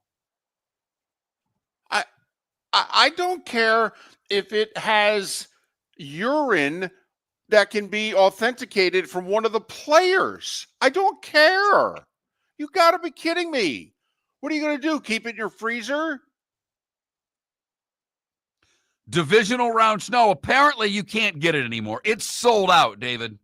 But it was. It's not sold out. It melted. That's not true. $50 a pop for playoff field snow. Now, it's packaged in insulated containers with dry ice so the snow doesn't melt. If you want to buy it, you could get it at the Philadelphia Eagles ticket office, or for an extra $15, you could have it shipped to you. This is the dumbest thing I've ever heard. Okay? Honestly, if you were associated in my life and you purchased this snow, I would have to be done with you. Why are we no longer friends? Because you're the dumbest person I know. And I'm a snob. I don't know what to tell you. I can't deal with stupidity like that. Honestly. 21,000. Would you buy authenticated playoff field snow, or would you disown someone who bought the snow? Unbelievable. Wow. I thought you were going to bring up the story, which we didn't get to earlier this week. So have you heard what's going on? So there's this really rare, and by really rare, I mean one of a kind, baseball card involving Paul Skeens, the Pirates standout pitcher who also happens to be dating Livy Dunn. Okay. And the thought is Skeens is going to be a really good pitcher, and you may be purchasing the rookie card of a future Hall of Famer. Okay. Apparently, this card, if it were to go to auction, which apparently it's going to, is going to reach $1 million or more. An 11-year-old got the card. An 11-year-old. The Pirates are trying to get the card from the 11-year-old. And so I don't know if the mom or dad or the 11-year-old said, make me an offer. But Mark, here is the offer that the Pirates made the 11-year-old. 2 Pirates season tickets behind home plate for 30 years. Ooh, I like it. A meet and greet with Skeens. 2 Paul Skeens autographed jerseys. A softball game for up to 30 at PNC Park with coaching provided by Pirates alumni. A private tour of the stadium and everything that has to go with it. Oh, yeah. And you'll spend a Pirates game in a suite with Livy Dunn. All right. What's the card worth again? Well, they say when it goes to auction, they think it'll hit $1 million. Okay. Right. I'd auction the card off and take my $1 million. It's an autographed Paul Skeens rookie card. Apparently, one of one. Yeah, I would let it go to auction. If I were the 11-year-old's parents, I would say we can buy you plenty of season tickets with the money that we make from this card. Current value of the tickets alone, the 2 season tickets behind home plate for 30 years, the current value of those tickets is $420,000. Never mind all the perks that they're throwing in. Right. I'll take the $1 million. Well, That's face value for Pirates tickets. On the secondary market, that $420,000 worth of tickets is about $160,000. So you're betting on the next 30 years are never going to Pirates get suck. good. They do. They're horrible. They're a terribly run franchise. Well, there's a terribly owned franchise for sure. Yes. Yep. Well, there's some debate as to whether or not the owner is limiting whoever, Ben Cherington is technically the general manager, and there's great debate as to whether Cherington's also been incompetent or whether or not Cherington is doing the job with both hands tied behind his back. But so the 11-year-old and his family, by the way, have said, no, we're good. We're keeping the card. Good for them. And the Pirates want to get this card and give it to Skeens. So, how about coming up with $1 million? Now, if they threw in some authenticated Eagles or Steelers divisional round playoff snow, well, sold out, David. You can no longer get it you have to go to the secondary market to buy playoff snow. Yeah, can't get it because it melted. Mm-hmm.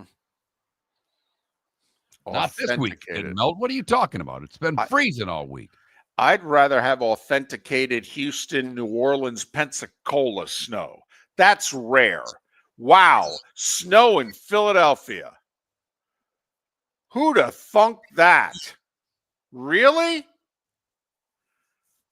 Best merchandiser in the league, bar none. We started our show 18 years ago and have been fired 3 times, but Miller and Moulton have never lived on the edge like we are now. We have our best morning ratings ever, are steadily adding affiliates, yet we only have a few sponsors. And if that doesn't change, we can't continue. But if you want to advertise on Miller and Moulton, reach out to one of us directly by texting sponsor to 21,000 or contact Marc on X at that Marc Miller or me at the David Moulton. You can save Miller and Moulton and make your business some serious money by texting 21,000 now. American Paint Supplies, for nearly 30 years, is your one-stop shop for all your coating needs. If you are a designer, a contractor, a professional painter, or a weekend warrior, American Paint Supplies is the place where experts go to get expert solutions. At 6100 Shirley Street in Naples off of Pine Ridge, American Paint Supplies delivers the best solutions with the best products with the best support. Meet Gene and his team today at American Paint Supplies. Call 239-566-2700. That's 566-2700 or online at AmericanPaintSupplies.net. Wine glasses never fall over until you get a brand new rug.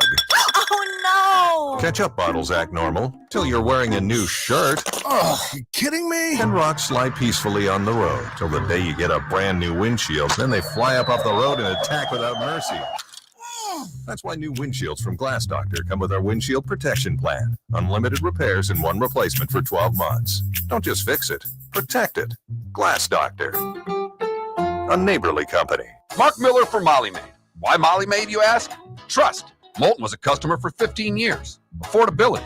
Didn't I just say Moulton was a customer for 15 years? Worry-free services. Our professional house cleaners are fully insured and a 24-hour warranty. Call Molly Maids today at 239-774-5839. That's 239-774-5839 or online at mollymaid.com/FTMYERS. That's mollymaid.com/FTMYERS. This is Miller and Moulton.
Did you see the story that Mixon was fined for something he didn't say?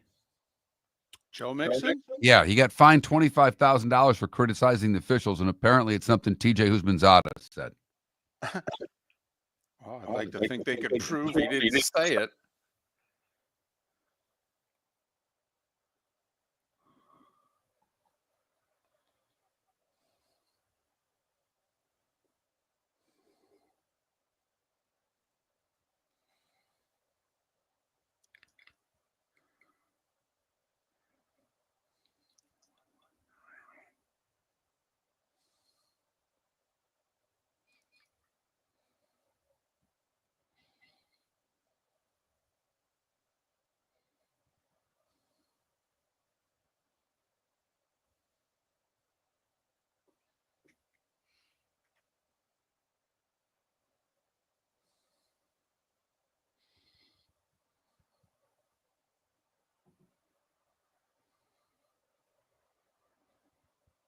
I'll pay the taxes on the $1 million, Pius. I'll pay the auction house. They're giving you tickets that aren't worth money. They're Pirates tickets. You take it right to the auction.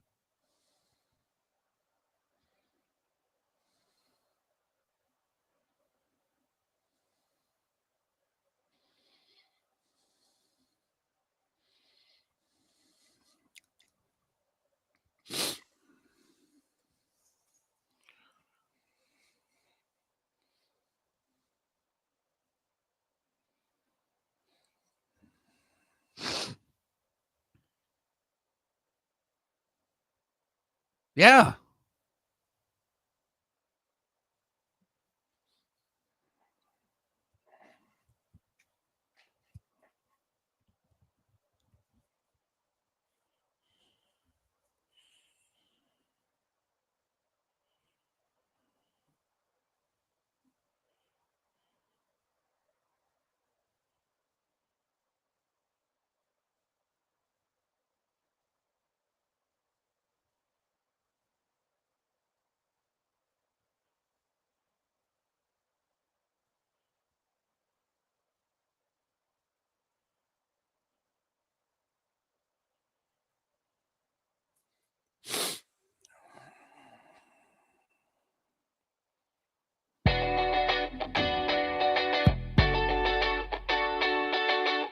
You're listening to Miller and Moulton. And now, here's Marc Miller and David Moulton. 22 minutes till the top of the hour. Marc Malusis will join us then. The Jets get their man. He called it his dream job. How many people have said that about becoming head coach of the Jets? And 1 hour from now, we'll discuss the mess that is the Jacksonville Jaguars. We're keeping this guy as our general manager. Yeah, nobody wants to work for him. Well, okay, then we'll fire him. You want the job? No, I'm good. Well, I got rid of him. No, I'm good. Huh.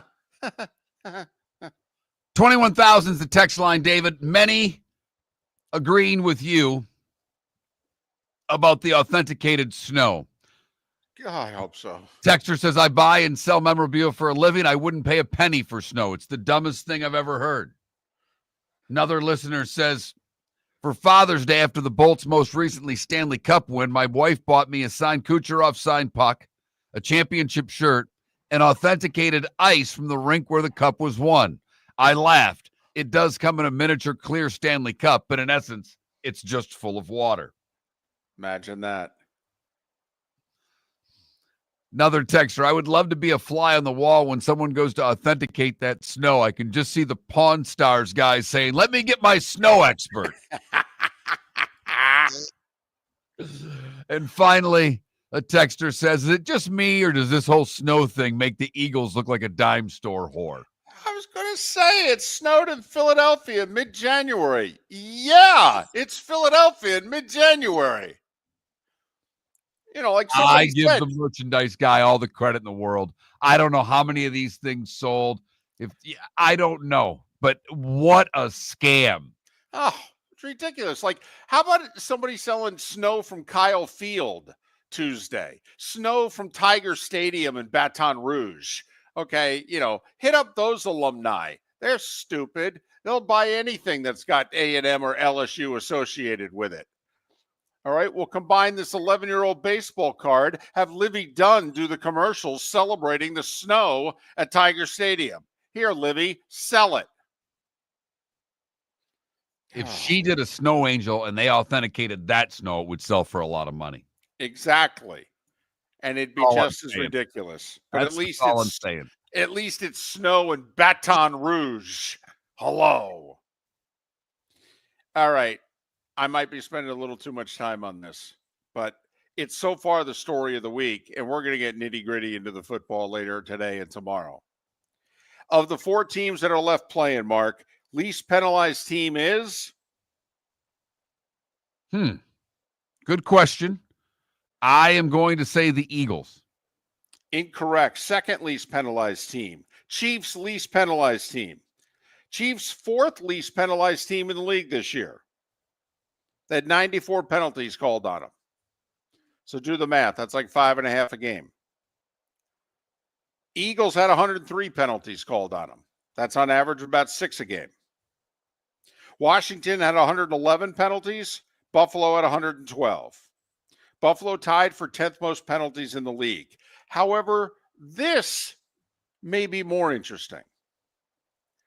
The Bills were called for 18 more penalties than the Chiefs.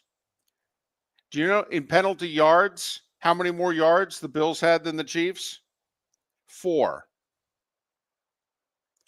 Bills don't get called for a lot of holding. Chiefs, in fact, got called for the 4th most holding calls in the league. Now, we think their tackles hold on every play, but the fact of the matter is the Chiefs get called for 23 holding penalties. There's only 3 other teams in the league call for more. Here's another thing that I believe, just keep this in mind. What did we have in the Chiefs-Texans game that upset a lot of people? We had a roughing the passer. Mark, how many times have the Bills been called for roughing the passer this year? 6. Lower. 4. Lower. 2. Lower. 0. Bingo. Bingo. Chiefs have been called once, by the way. So between these 2 teams, now we're talking about arguably the 2 best quarterbacks in the league. Certainly, Mahomes is Jordan, and this is the year that Allen may win the MVP, even though we know that Mahomes is still the best quarterback in the league and the best player in the league. So you could argue at this moment in time, they're the 2 biggest stars in the game.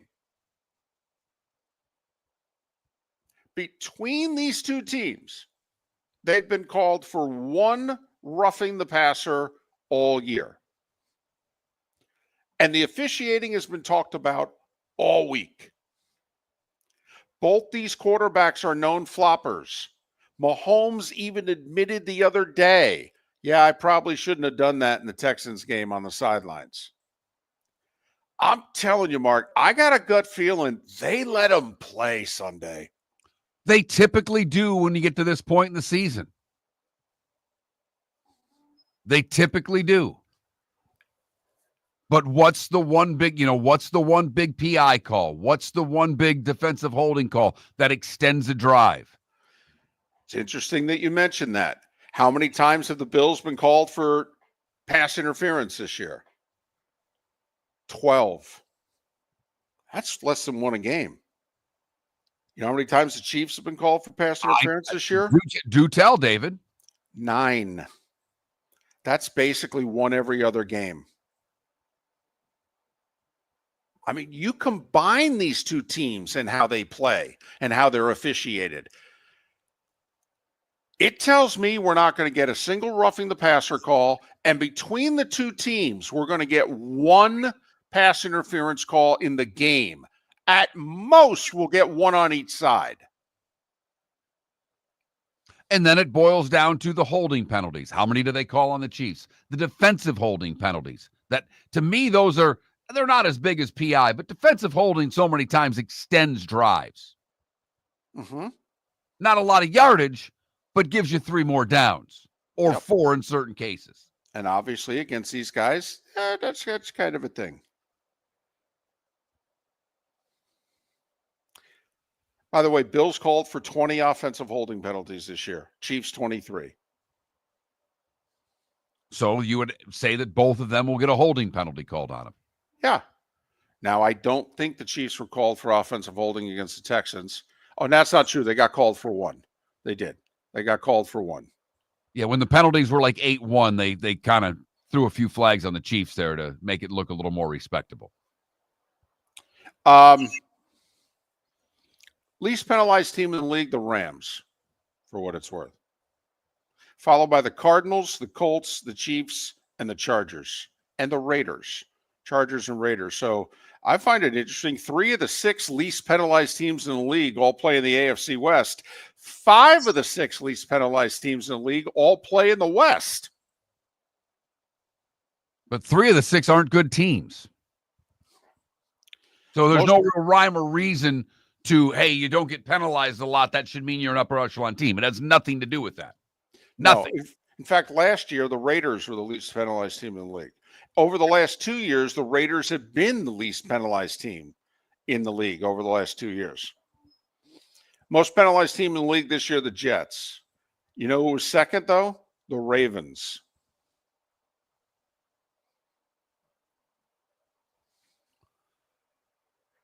So David seems to think that the officiating, he doesn't seem to think, he believes that the officiating is going to have a great deal to the outcome of this AFC Championship game. I think the Bills are going to get a good whistle, is what I'm saying. I really think they're going to get a fair whistle. I don't think when this game is over, we're going to be talking about the officiating. I think they are going to let the Bills play. Now, the interesting factor is that when this referee with his regular crew, they call the most penalties in the league. He's with an all-star crew now. We've got all this officiating talk. I think controversy is a little too strong a word, but all this officiating talk. Do they let him play? Or, Mark, and we see this in hockey all the time.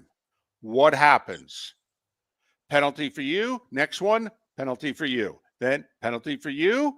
Okay, we'll call it on the other side. Well, and I think this will be similar to a hockey game and how it's officiated, if you want to know the truth. The penalties that will be called early to establish. And then largely the whistles will be put away for the majority of the game unless it's something that nears a felony. Now, who do you think that favors?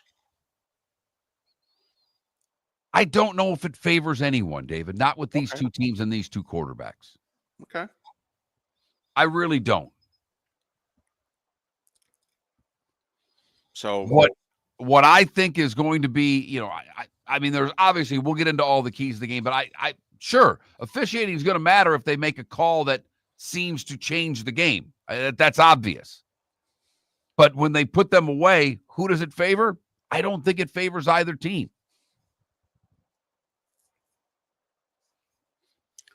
And for those going, man, you're spending a lot of time on this. Do you think it's a thing or not?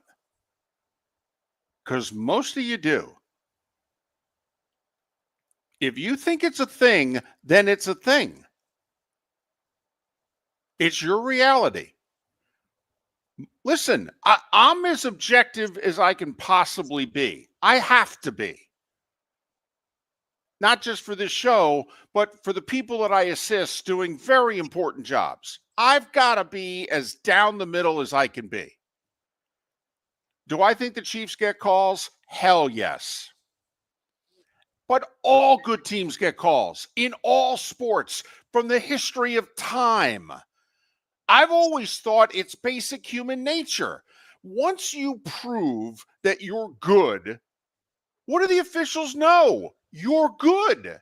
So which is why penalties go down in the playoffs. Right. I mean, it's the whole reason why there are less calls in the playoffs. The referees go, these are the best teams. They take fewer penalties. They play football the right way.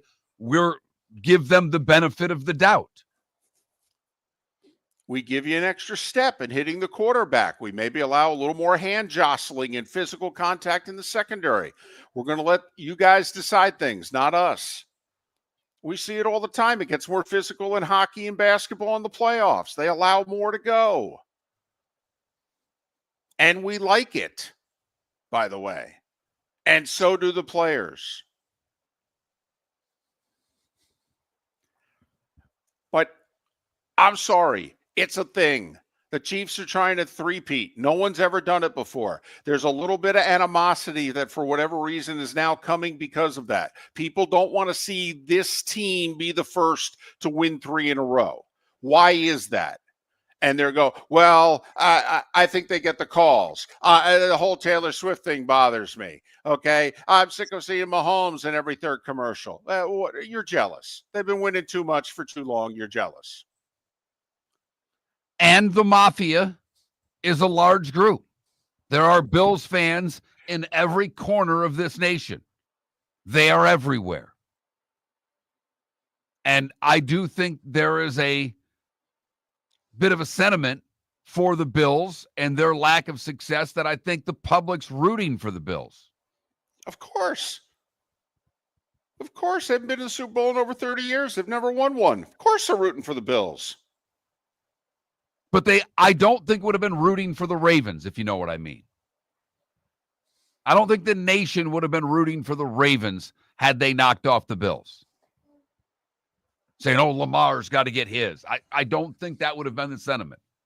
Something about Buffalo and all the losing they've done quickly turns people to root for them. And I get if you're a rival of the Bills and you don't like them, you're not. But that's few and far between.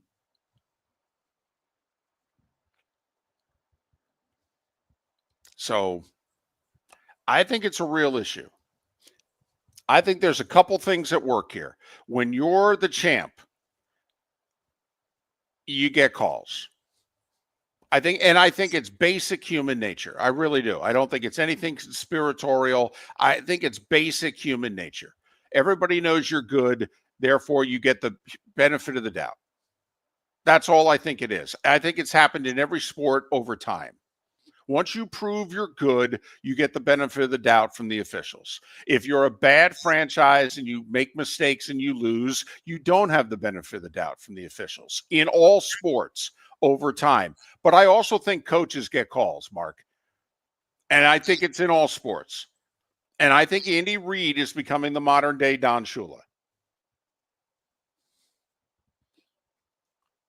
And there's nothing to deny that Andy Reid's a guy that gets calls and works the officials and knows how to do it. And he's been doing it so long that he has relationships with all of these officials. That does make a difference. Sure, he's been in the league longer than everybody officiating in it. Miller and Moulton. All right, we'll switch gears halfway through. Marc Malusis. Jets got their guy who wanted the Jets. Visit Jason and Todd at the Diamond District. A new year is here, and with it comes new beginnings and new opportunities. At the Diamond District, Jason and Todd are inspired by the possibilities ahead. Whether you're celebrating a new love, renewing a commitment, or making a milestone, make it magical with a diamond from the Diamond District. Jason and Todd look forward to shaking your hand and welcoming you to our Diamond District family. At the Diamond District. The Cape Coral Police Department is growing. They are currently looking for police officers and are offering a $10,000 signing bonus to newly hired officers. If you desire a career in law enforcement, or if you are already in law enforcement and thinking about making a move to a better agency, think Cape Coral Police Department. If you're looking for a police department that is committed to excellence, that invests in the highest level of training, state-of-the-art equipment, and some of the highest compensation in all of Southwest Florida, then the Cape Coral Police Department is for you. Visit capecops.com. That's capecops.com. Sleep problem but don't want to wear a CPAP mask? This is Marc Miller for Sleep Treatment Direct. The mask wasn't working for me, and I didn't think I had an alternative. I do. We all do. They have such simple alternatives with greater success than the mask. Visit sleeptreatmentdirect.com. That's sleeptreatmentdirect.com. And if you are like me and your CPAP machine isn't working for you, it's time for a change. Call 239-444-1741. That's 239-444-1741. Sleep Treatment Direct. Sleep safe and sound. American Paint Supplies, for nearly 30 years, is your one-stop shop for all your coating needs. If you are a designer, a contractor, a professional painter, or a weekend warrior, American Paint Supplies is the place where experts go to get expert solutions. At 6100 Shirley Street in Naples off of Pine Ridge, American Paint Supplies delivers the best solutions with the best products with the best support. Meet Gene and his team today at American Paint Supplies. Call 239-566-2700. That's 566-2700 or online at AmericanPaintSupplies.net. Gentlemen, as your wife mentioned getting new flooring, but you don't want to go through the hassle, well, go see the Floor Meisters in Naples next to Costco. They understand your time and money are important, so they'll make it as painless as possible. With a huge in-stock selection of carpet and Cortec, they can get you the floor your wife's been asking for. They carry wood, vinyl, carpet, and tile. If you do it yourself, no problem. They can handle that as well. So go see TJ at the Floor Meisters and tell them, just keeping it real. Mark Miller for Molly Maid. Why Molly Maid, you ask? Trust. Moulton was a customer for 15 years. Affordability. Didn't I just say Moulton was a customer for 15 years? Worry-free services. Our professional house cleaners are fully insured and a 24-hour warranty. Call Molly Maids today at 239-774-5839. That's 239-774-5839 or online at mollymaid.com/FTMYERS. That's mollymaid.com/FTMYERS. This is Miller and Moulton.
I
Yes, Irish football, I do. It'd be real easy, simple, straightforward. Also, though, if I'm the NCAA, I start granting a lot less waivers. I don't care. I'm giving you 5. Deal with it. Marc's on.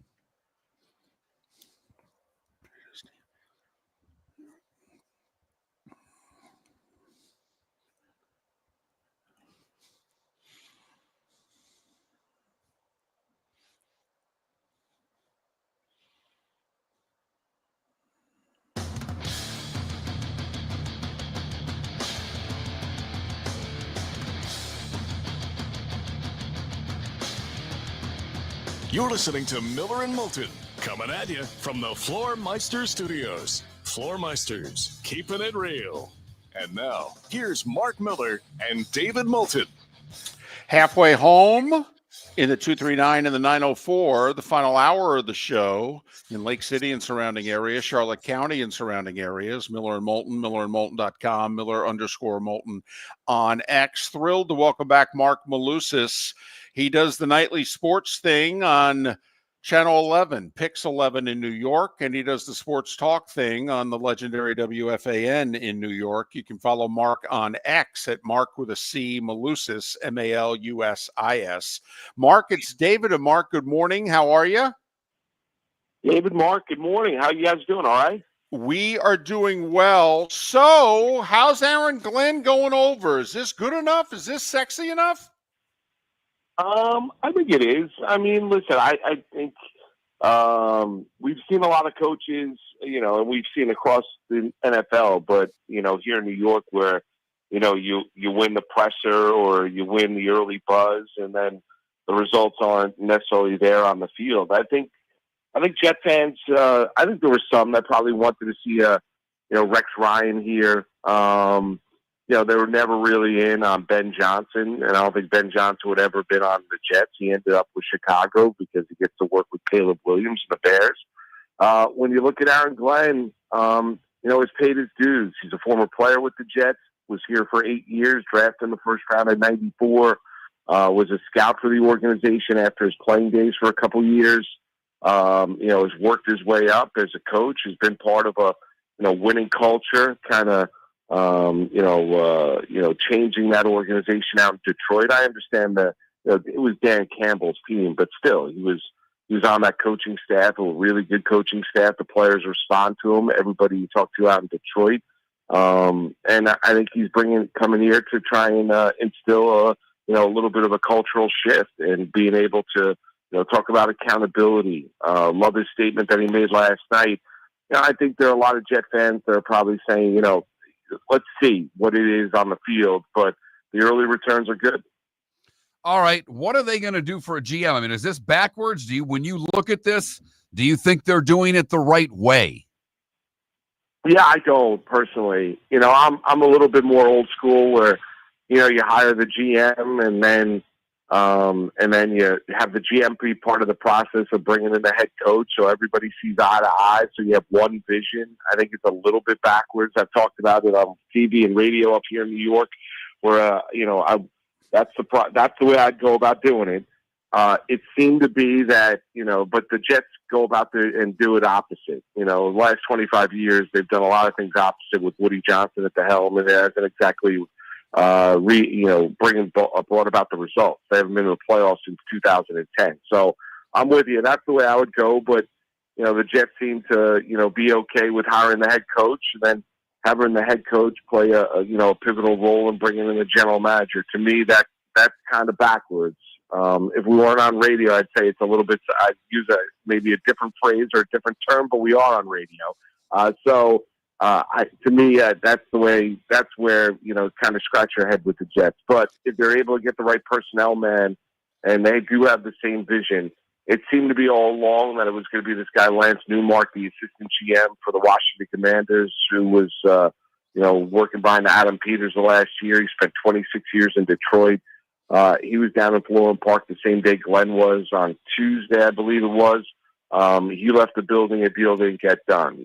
Glenn left the building late that night, a deal got done yesterday. So they seem to be, as the reports circled in last night, that the Jets are opening up the GM search once again. We'll see exactly where they go, but I'm more of a traditionalist. I'd go through the line of the GM and then bring in the head coach and have him be part of that process, but the Jets seem to do things differently. Marc Malusis, Pix 11 in New York, WFAN in New York. Follow him on X at Marc with a C, Malusis, Malusis. Lomas Brown, who played for the Lions for a long time, still broadcasts in Detroit. He thinks Aaron Glenn and Aaron Rodgers are a good marriage because they both have chips on their shoulder. He believes that what he knows of Aaron Glenn, he said, I think he'll keep Rodgers around. Financially, it's probably in the Jets' best interest to go with number 8 for another year. Has that topic been broached yet? Great question. I don't think it's been broached with Rodgers just yet. He's made it perfectly clear about, I think you got to look at kind of different, go down the line of, things to do, right? So they've gotten their head coach, they've gotten their general manager. They haven't gotten their general manager yet. And then they have to make a decision with Rodgers. I totally agree with you. I think it's in the best financial interest due to the salary cap in the National Football League to keep Aaron Rodgers around. There's a lot that comes along with Rodgers, though, as we know, as any NFL fan knows, right? So it's not just a player on the field. And I think if you watch Rodgers this year, some more closely than others, this is not, Drew Brees at the end. This is not Roethlisberger at the end. This is not Peyton Manning at the end. This isn't even Eli Manning at the end, where they just couldn't do it anymore.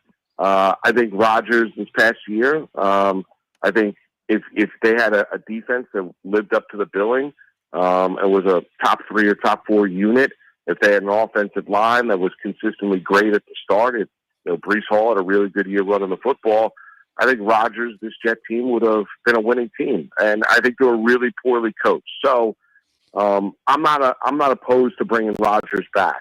I'm really not. There are a number of Jet fans that want to rip the Band-Aid off and say, enough's enough, let's go another direction. The question I ask those Jet fans is this, where else do you go?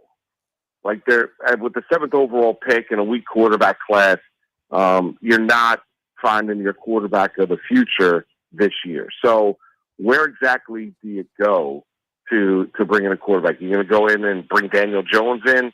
Are you going to reconnect with Sam Darnold?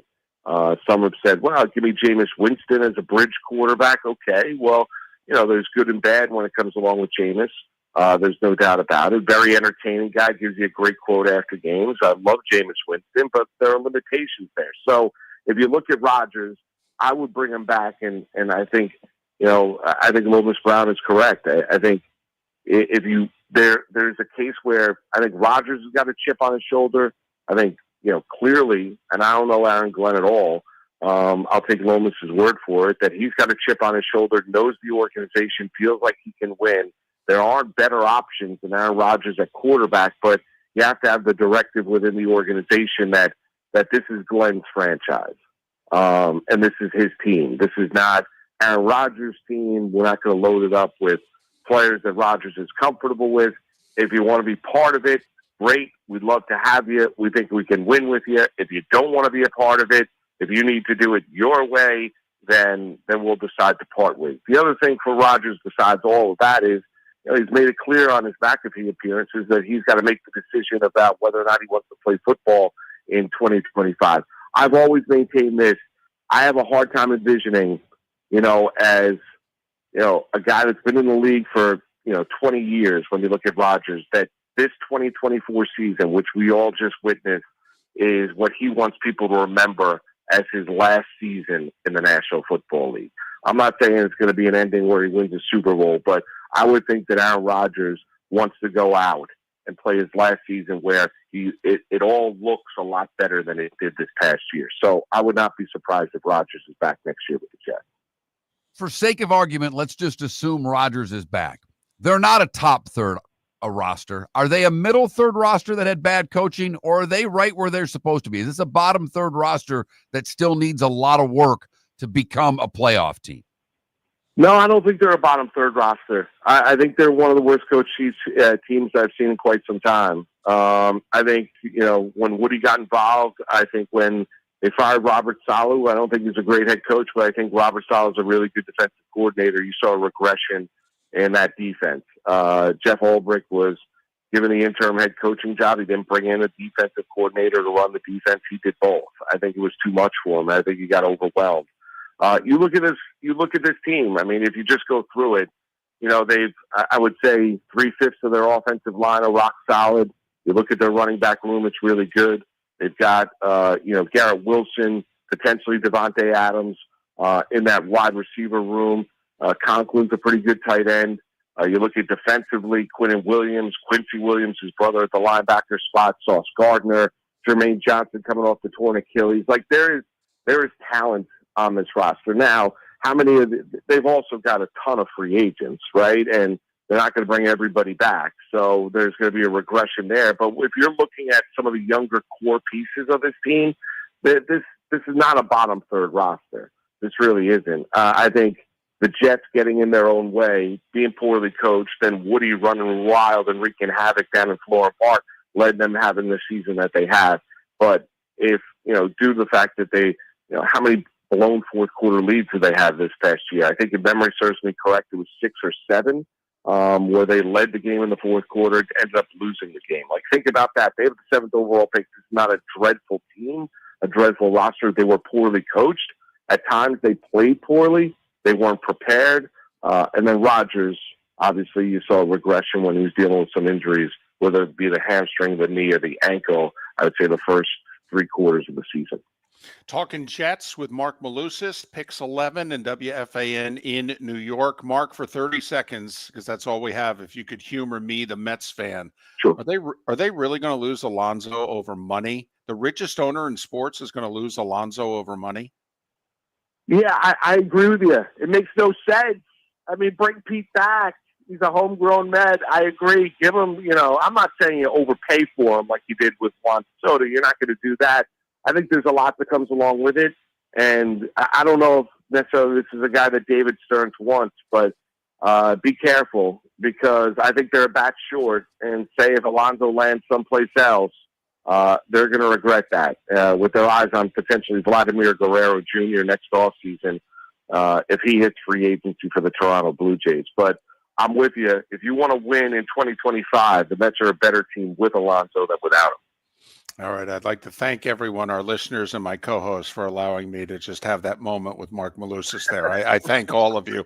Mark, thanks for doing this, particularly at this hour. Really appreciate it. All the best. Hey, guys, anytime you need me, you know that. Have a great day. Marc Malusis, TV on Channel 11 in New York, radio on the legendary WFAN. Follow him on X at Marc Malusis, Mark with a C. Let me just tell you right now, you are so lucky that the Rangers are on a little run, because he would have had to sneak in a Rangers question too if they've not won all these games in a row. No. Come on now. Got 40 games left in the hockey regular season. It's only now starting to get interesting. Come on. But I'm checking the New York Post 17 times a day looking for Alonso news. That's all I got to tell you. All right. It's really weighing on my mind. That and my wife's health. Miller and Moulton would like to thank the sponsors that, quite frankly, saved the show in 2024. Whether it was Floor Meisters, American Paint Supplies, Glass Doctor, Molly Maid, Cigar Bar, Sleep Treatment Direct, the Diamond District, and even the Cape Coral Police Department, thank you.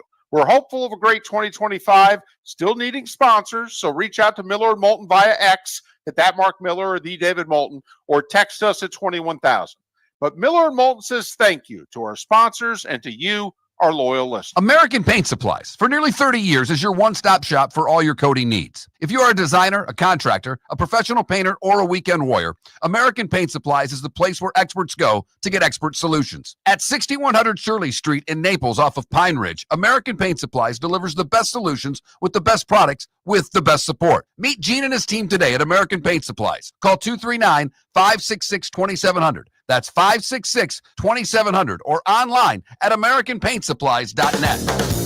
Visit Jason and Todd at the Diamond District. A new year is here, and with it comes new beginnings and new opportunities. At the Diamond District, Jason and Todd are inspired by the possibilities ahead.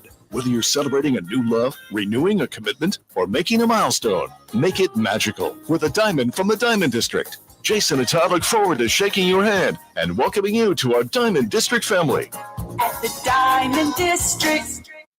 Miller and Moulton would like to thank the sponsors that, quite frankly, saved the show in 2024. Whether it was Floor Meisters, American Paint Supplies, Glass Doctor, Molly Maid, Cigar Bar, Sleep Treatment Direct, the Diamond District, and even the Cape Coral Police Department, thank you. We're hopeful of a great 2025, still needing sponsors, so reach out to Miller and Moulton via X at that Mark Miller or the David Moulton, or text us at 21,000. But Miller and Moulton says thank you to our sponsors and to you, our loyal listeners. This is Miller and Moulton.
I think Irish football, you have to do it in all sports, so.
One of the interesting things is, can you set a limit on how long someone has eligibility if you're paying them? I mean, that is the one legal downside. So we're putting a limit on how long you can have this job. Is that legal? I mean, why can't a guy play 7, 8 years? You're paying him to play football. I mean, I don't know the legalities of it, but you know it'll get challenged.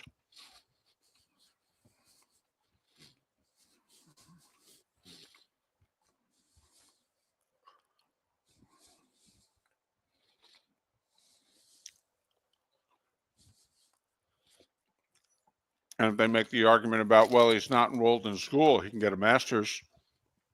Hell, he can get a doctorate. I mean,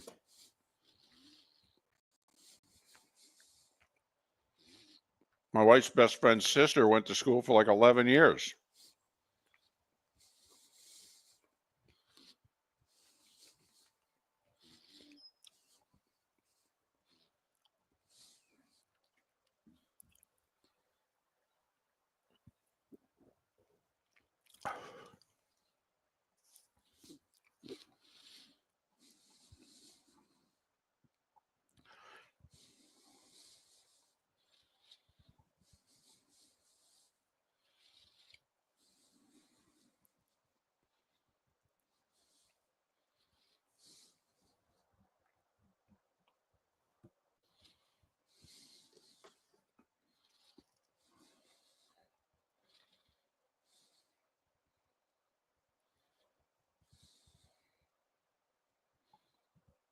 Yeah, Madison Keys won a tiebreaker. She's in the final. Wow. She had a 1540 double breaker in the eighth game and blew it. That's good for her.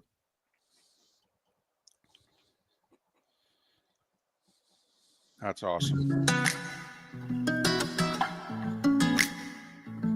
Welcome back to Miller and Moulton. Text the guys what's in your mind at 21,000.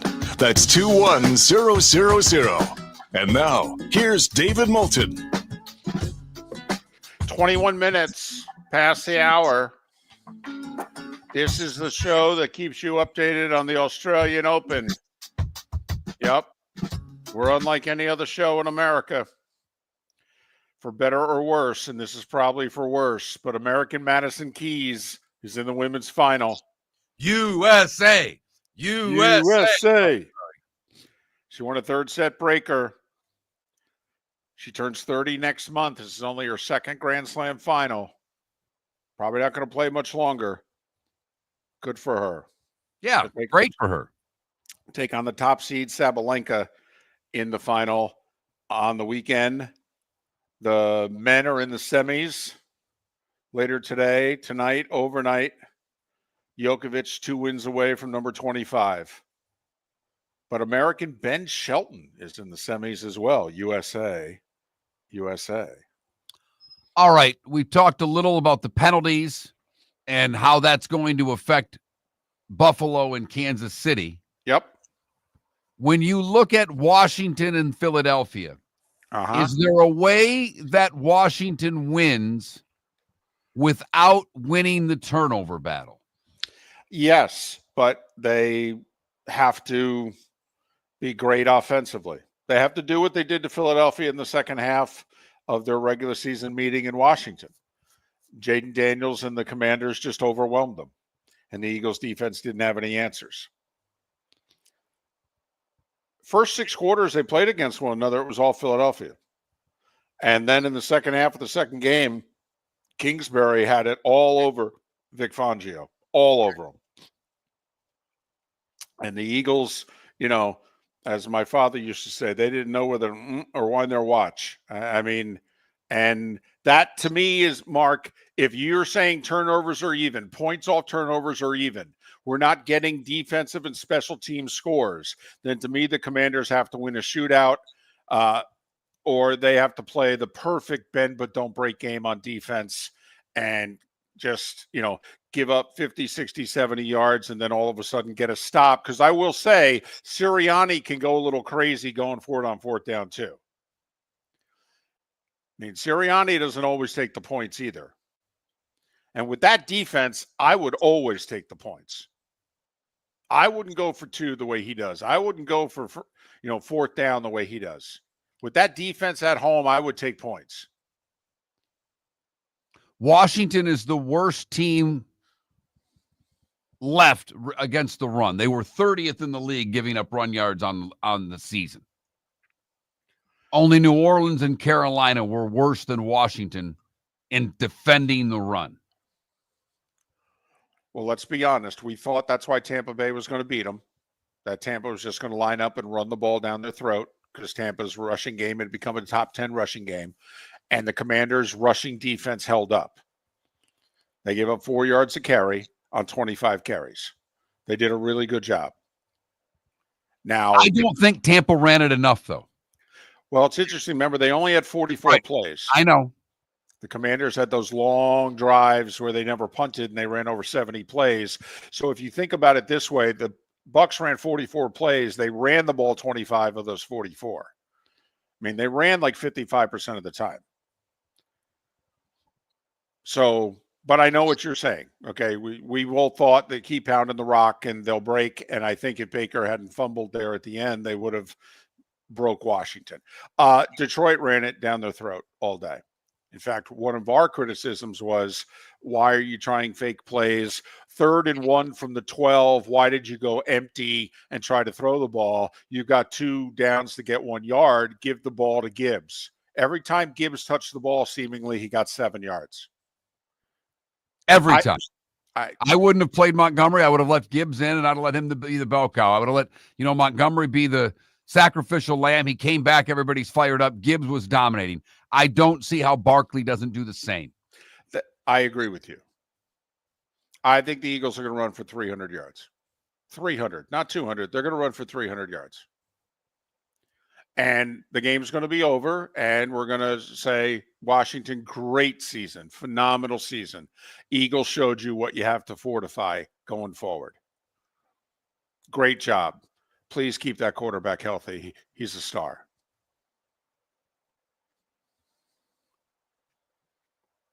I don't know if, what did he throw? 5 touchdown passes against the Eagles in the second game?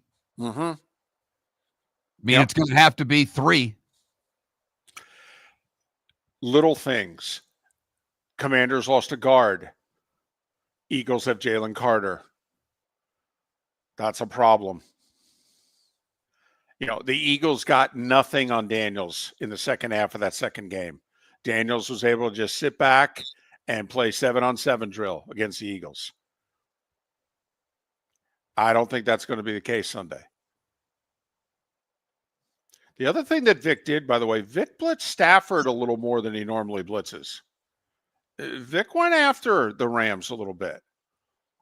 Is Vic going to sit back on Daniels? I don't think he is.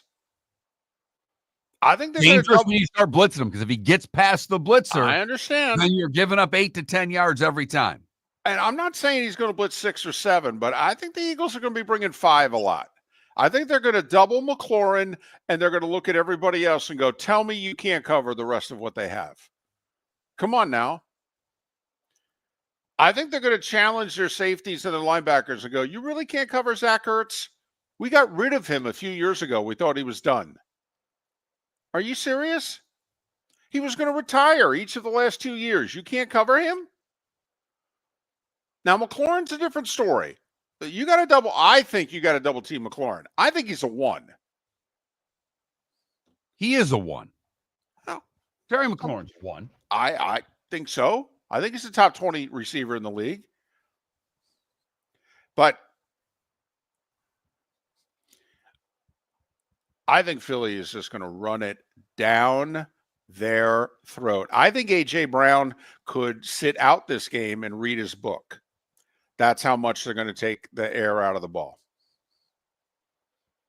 I think you're going to see. You got to just stack 8 and force Jalen Hurts to throw the football, which is very dangerous because they got 2 number 1 wide receivers. Yep. So, God forbid they play action fake it. They're going to get single coverage if you do that, and you don't have guys who can cover them. Right. You're right. But Hurts is showing at times he can't hit them. True. Keep them to the outside. Try to make him throw it outside the hash towards the numbers and see what happens.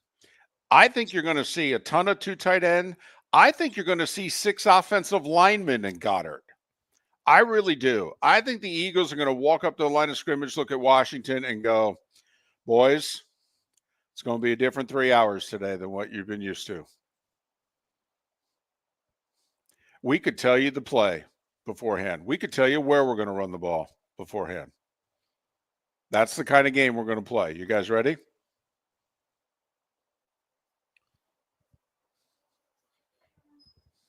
I believe you're right when it comes to their ability to run the ball. I don't see how Washington stops Philadelphia because Washington didn't stop Detroit running the ball. And Philadelphia runs the ball every bit as well as the Lions do, if not better. Got to give the Commanders a lot of credit, though. You know how many road wins we've had in the playoffs so far? 2. Washington's got them both. Beat 2 division champs, too. I mean, they are going for the trifecta here. Would be impressive. It really would. I mean, it already is impressive. I mean, if they go back-to-back weeks on the road and beat a 15-win team and a 14-win team, Eagles have lost 1 game since week 4. It was at Washington. They were 2-2. They're 15-3. I mean, think about it. Eagles have won 13 of the last 14 games. Washington goes into Philly and beats them in the NFC title game? I'd argue outside of their 3 Super Bowls, it's the greatest. It'd be the 4th greatest win in franchise history. And Hurts came out of that game when Washington won. So this is taking him on fully staffed, if you will. Hurts, by the way, how healthy will he be? He's going to play. He is. Is he going to be 60%, 70%? Most people don't think he's going to be much more. Marc Miller for Molly Maid. Why Molly Maid, you ask? Trust. Moulton was a customer for 15 years. Affordability. Didn't I just say Moulton was a customer for 15 years? Worry-free services. Our professional house cleaners are fully insured and a 24-hour warranty. Call Molly Maids today at 239-774-5839. That's 239-774-5839 or online at mollymaid.com/FTMYERS. That's mollymaid.com/FTMYERS. Sleep problem but don't want to wear a CPAP mask? This is Marc Miller for Sleep Treatment Direct.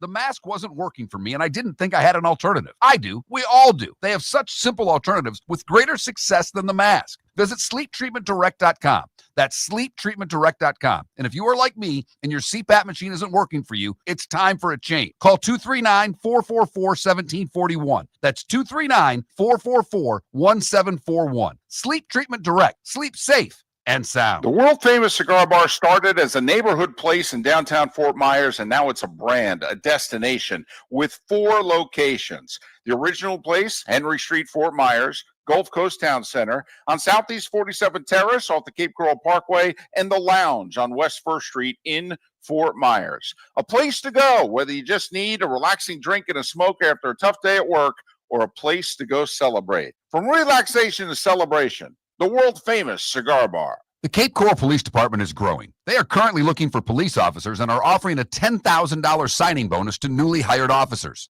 If you desire a career in law enforcement, or if you are already in law enforcement and thinking about making a move to a better agency, think Cape Coral Police Department. If you're looking for a police department that is committed to excellence, that invests in the highest level of training, state-of-the-art equipment, and some of the highest compensation in all of Southwest Florida, then the Cape Coral Police Department is for you.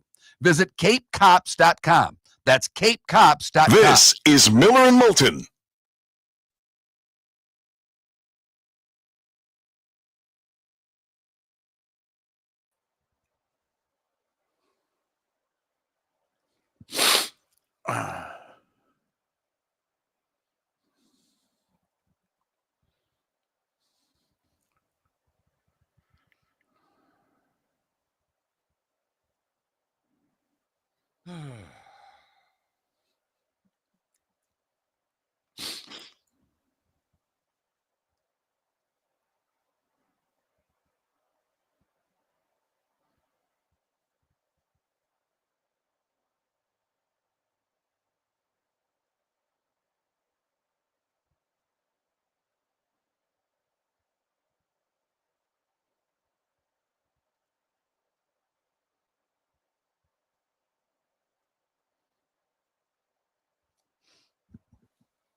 So Swatek, I guess, served for the match at 6-5 Oh, wow. and had a match point. It was, I guess, on serve through 5-5. Swatek broke and Keys broke back. And then Swatek, I guess, was up 8-6 in the breaker, and Keys won the last 4 points.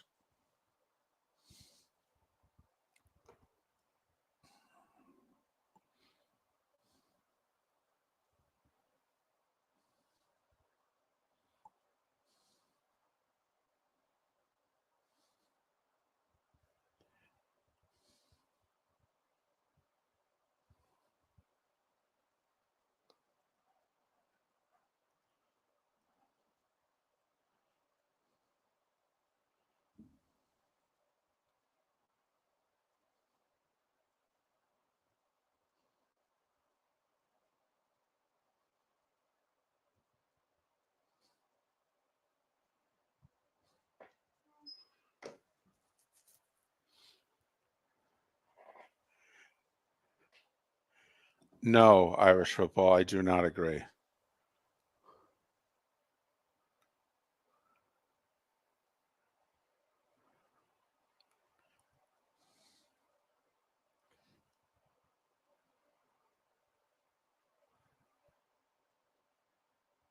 I would like to think, though, in the last couple years, the Lions taking Gibbs at 12, which was highly panned throughout the league.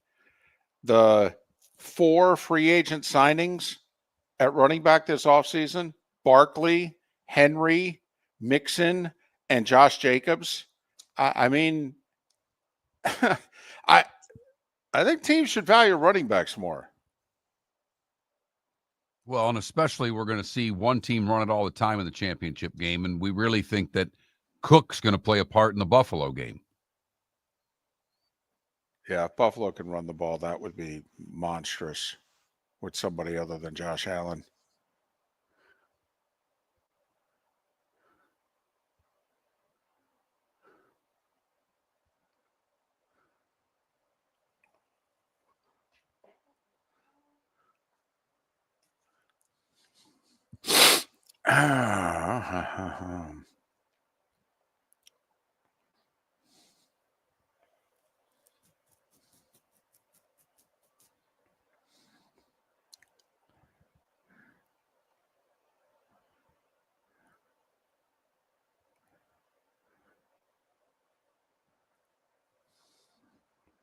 David, he said he needs 7-8 minutes.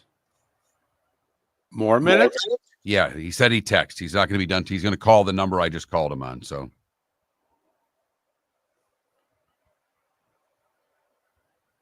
Yeah, then I don't think we're going to do it. What do you say? You want to jam it in? Yeah. Okay.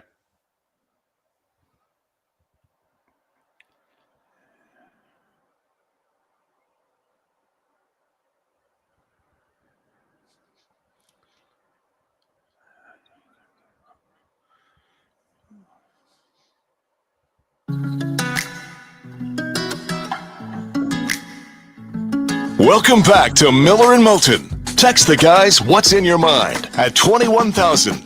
That's 21000. And now, here's David Moulton. 22 minutes until the top of the hour. Miller and Moulton, millerandmoulton.com, Miller_Moulton on X. We'll try to talk a little Jags coming up here in a few minutes with Tony Wigggins. They had an interesting day yesterday. Can I vent about our Swamp Buggy Races poll question of the day?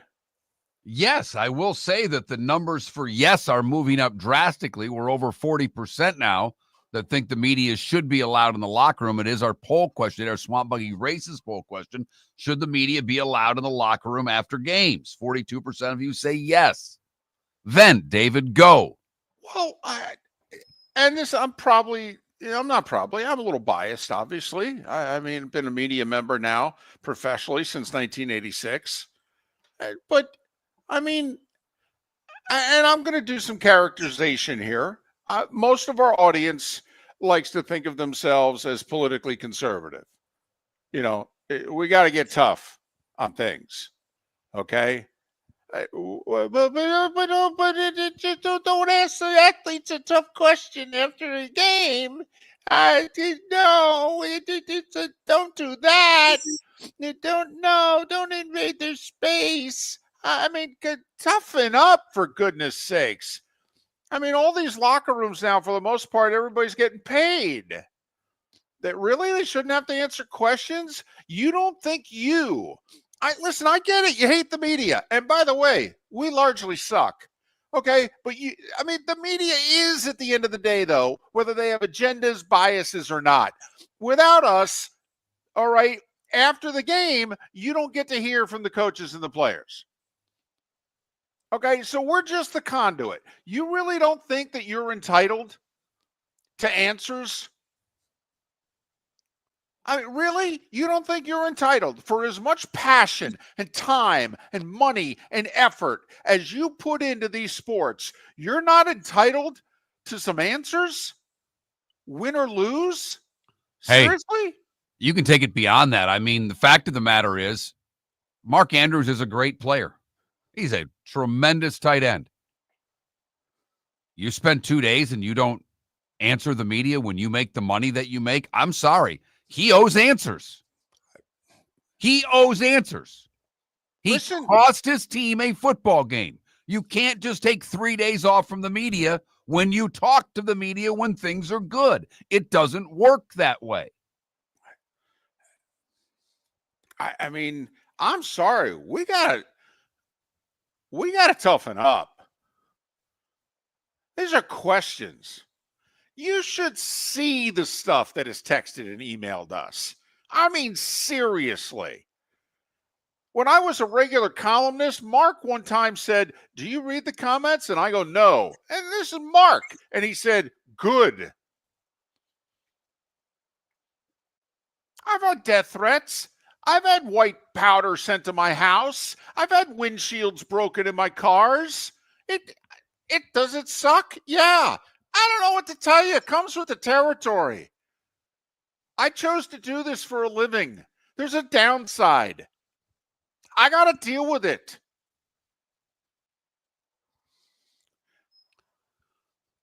I do think that part of it is fans don't think that they think the locker room should be off limits. And I'm totally against that because it's the only place where I think you have the opportunity to get the raw truth. Of course. 30 minutes later, they've calmed down. They're not going to give you what they were thinking right after the game. And that's the truth. That's what we want.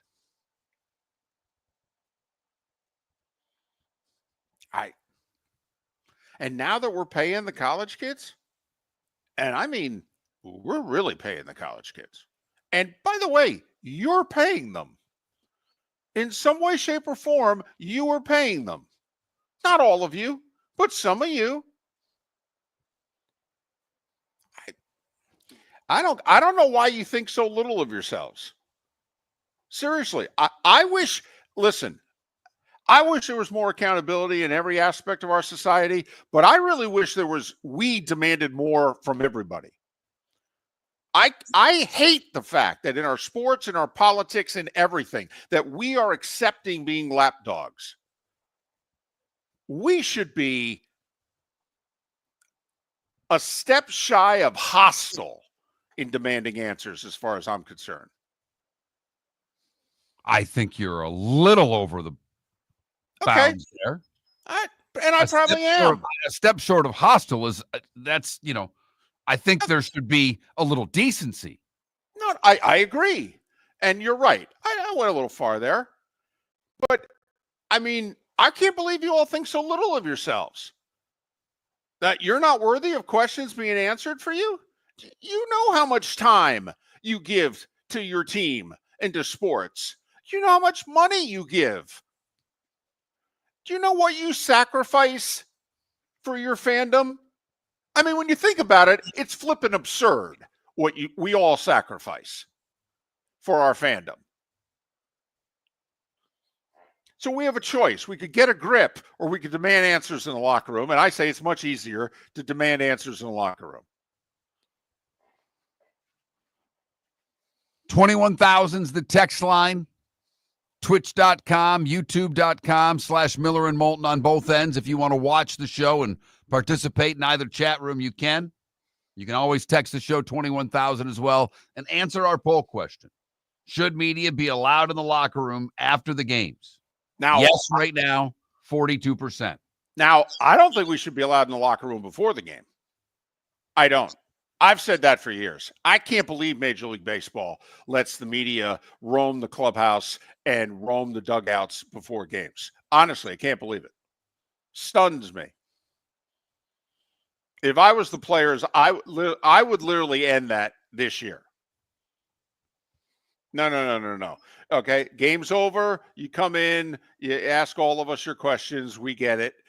No, before the game, this is where we work. Okay, this is where we work. I mean, my feeling is it's kind of like us doing a show. Leading up to the show, get out of the studio. We're working.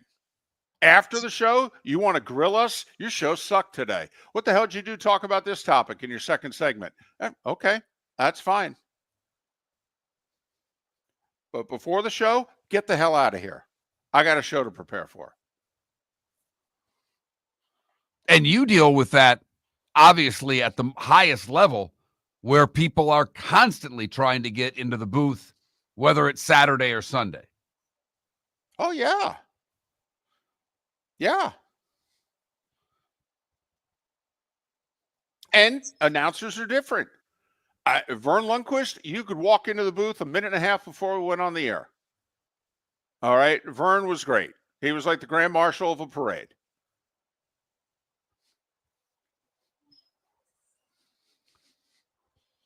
So we see it a little differently than you see it. And we're surprised, genuinely surprised, that the majority of you don't think or don't want the information coming when they are emotional. If everybody calms down after the game and they have their 30 minutes to cool down, they're not going to give you that 6 seconds of truth that we look for. I know. I mean, how many more cliches can you guys handle? I mean, don't you want this to be real? And yes, we suck. We do. Okay. We ask dumb questions. We don't ask the hard questions sometimes. We've got biases.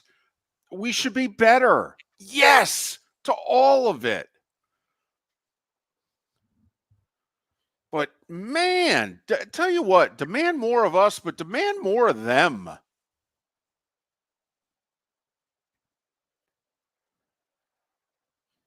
That's where I am. I will say early on, voting was like 75-25.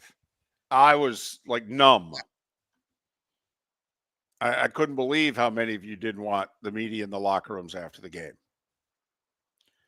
Now, at least it's like, I don't know, 60-40, 58-42.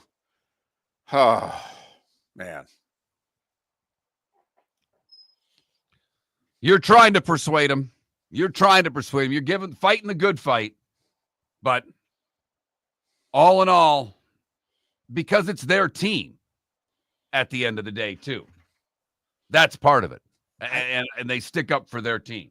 Well, but why don't they demand answers of their team?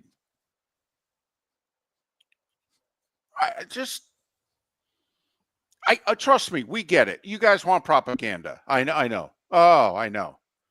You want it in your politics and you want it in your sports. You don't want answers. You want propaganda. I know. I don't get it. I don't. Oh, when things aren't going well, you want the truth. Well, the other 80-90% of the time you don't. Now you want the truth? And I actually get it with the Saturday fan because things have changed so rapidly and they had different thoughts of what Saturdays were than Sundays. But now that everybody's getting paid and getting paid well, by the way, to play a sport, to play a game, Yeah. a game that we all know a little bit about and want answers about what happened. I mean, the change check is cash and win or lose. In Irish football, you ask, should the media have to answer questions? Yeah, absolutely. What question, by the way, you want answered? Ultimately, I think we answer the question. Whether or not you read what we're writing, whether or not you listen to what we're saying, whether or not you watch what we're producing. I mean, that is the ultimate answer. Like earlier in this show, there was someone in the Twitch chat room. They're like, when are you going to get to this subject? And I very simply, you got the power here. This show's free. You don't like what we're talking about? You change the channel. You got the power, not us. And I know everybody wants more accountability from officials. We do too. Yes. We'd love more transparency from the officials. They're not there to talk. The players are. And David and I have been big on one thing. We've agreed on this since we've known one another. If you talk when you win, You got to talk when you lose. You've got to. Can't run to the microphone after victories and hide from it when things aren't going so well. I had no problem with Steve Carlton not talking throughout his major league career. No problem with it at all. He won 300-plus games. He didn't talk. Didn't want to deal with the media, didn't like him, didn't talk to him. I got no problem with that. He didn't talk when he won 27 games and not talk when he won 13. He was consistent throughout his career. I got no problem with that.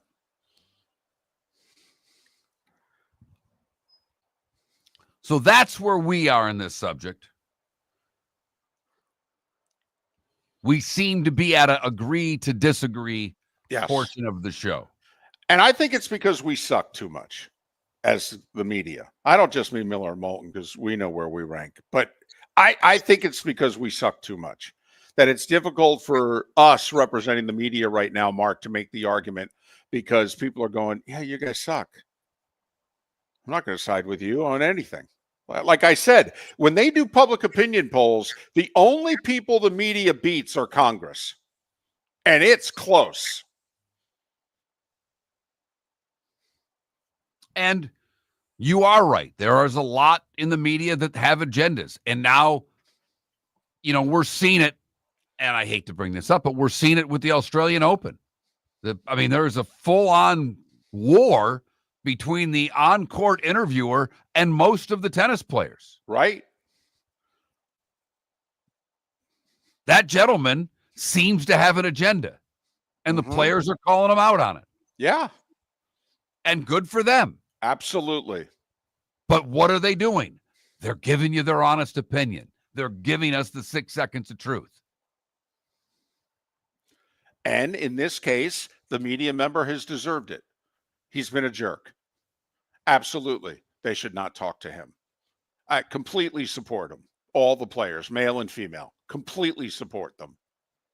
And Djokovic even apologized earlier in the tournament. He said, I love the fans here. Obviously he's won there 10 times. How could he not like playing there? And Jim Courier came out representing the media organization that this guy works for. And Djokovic said, Jim, it's not you. But I can't talk to that Mike Flagg until you guys do something about him. Can't do it. He ripped me and he ripped my country. Can't do it. Miller and Moulton. For those in Lake City and surrounding areas, Charlotte County and surrounding areas, hey, thanks for listening. In-depth AFC, NFC Championship previews tomorrow. For those of the 239 and the 904, you know what's next. The Diamond District Bonus Hour. Swamp Buggy Racing returns to Naples, Florida Sports Park Sunday, January 26th for the Swamp Buggy Winter Classic. Naples' All-American weekend of family fun starts Saturday the 25th at 10 with a red, white, and blue parade and celebration down 41 from Coastland to 5th. But Sunday, we're Swamp Buggy Racing. 6 categories, from Jeeps to Bog to the big V8s that roar around the famed Mile of Mud. It's Florida's oldest racing tradition. Get tickets today at swampbuggy.com. American Paint Supplies, for nearly 30 years, is your one-stop shop for all your coating needs. If you are a designer, a contractor, a professional painter, or a weekend warrior, American Paint Supplies is the place where experts go to get expert solutions. At 6100 Shirley Street in Naples off of Pine Ridge, American Paint Supplies delivers the best solutions with the best products with the best support. Meet Gene and his team today at American Paint Supplies. Call 239-566-2700. That's 566-2700 or online at AmericanPaintSupplies.net. Gentlemen, has your wife mentioned getting new flooring, but you don't want to go through the hassle? Well, go see the Floor Meisters in Naples next to Costco. They understand your time and money are important, so they'll make it as painless as possible. With a huge in-stock selection of carpet and Cortec, they can get you the floor your wife's been asking for. They carry wood, vinyl, carpet, and tile. If you do it yourself, no problem. They can handle that as well. So go see TJ at the Floor Meisters and tell them, just keeping it real. Whether you're chasing peak performance, reigniting intimacy, or simply want to feel your best, Game Day Men's Health creates customized game plans to optimize your health. Call 239-427-3441 for our Bonita Springs and Naples location to set up your free testosterone test and consultation. Mention Miller Moulton Radio Show for 10% off your service. Find your maximum self with Game Day Men's Health, Bonita Springs and Naples, Florida. Call 427-3441 today. The world famous cigar bar started as a neighborhood place in downtown Fort Myers, and now it's a brand, a destination with 4 locations. The original place, Henry Street, Fort Myers, Gulf Coast Town Center, on Southeast 47th Terrace off the Cape Coral Parkway, and the Lounge on West 1st Street in Fort Myers. A place to go, whether you just need a relaxing drink and a smoke after a tough day at work, or a place to go celebrate. From relaxation to celebration, the world famous cigar bar. Honey, you want to come out? I haven't seen you since Glass Doctor installed our custom shower enclosure. No thanks. Well, you can't keep eating breakfast in the shower, and laminating your magazines is getting expensive. You remember we have guests coming over tonight, right? Oh, I'm sure they'd love to see the shower. It's our neighbors, and I highly doubt they want to be hanging out in our bathroom. The shower is so good, you'll never want to leave. Visit glassdoctor.com today and schedule an appointment online. This is Miller and Moulton.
Golly. Ice is worse than snow. Yes, it is.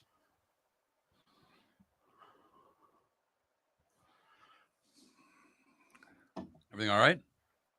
Oh, yeah. Okay.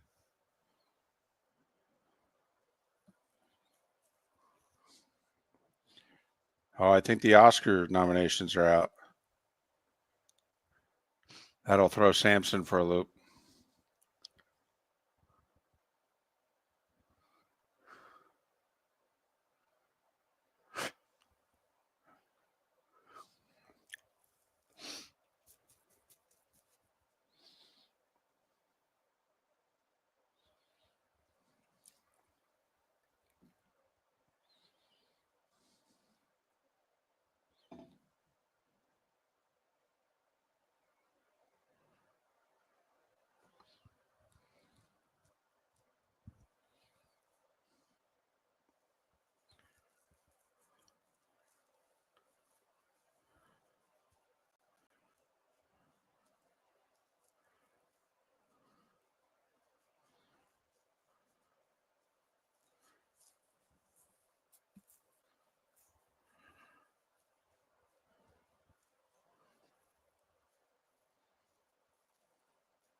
Well, Mark, the fact that the Rangers are what 7-0-3 in their last 10,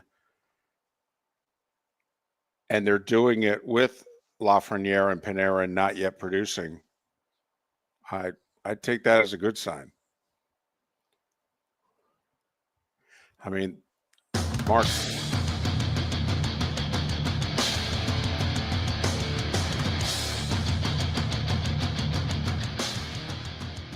You're listening to Miller and Moulton, coming at you from the Floor Meister Studios.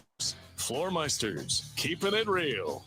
And now, here's Marc Miller and David Moulton.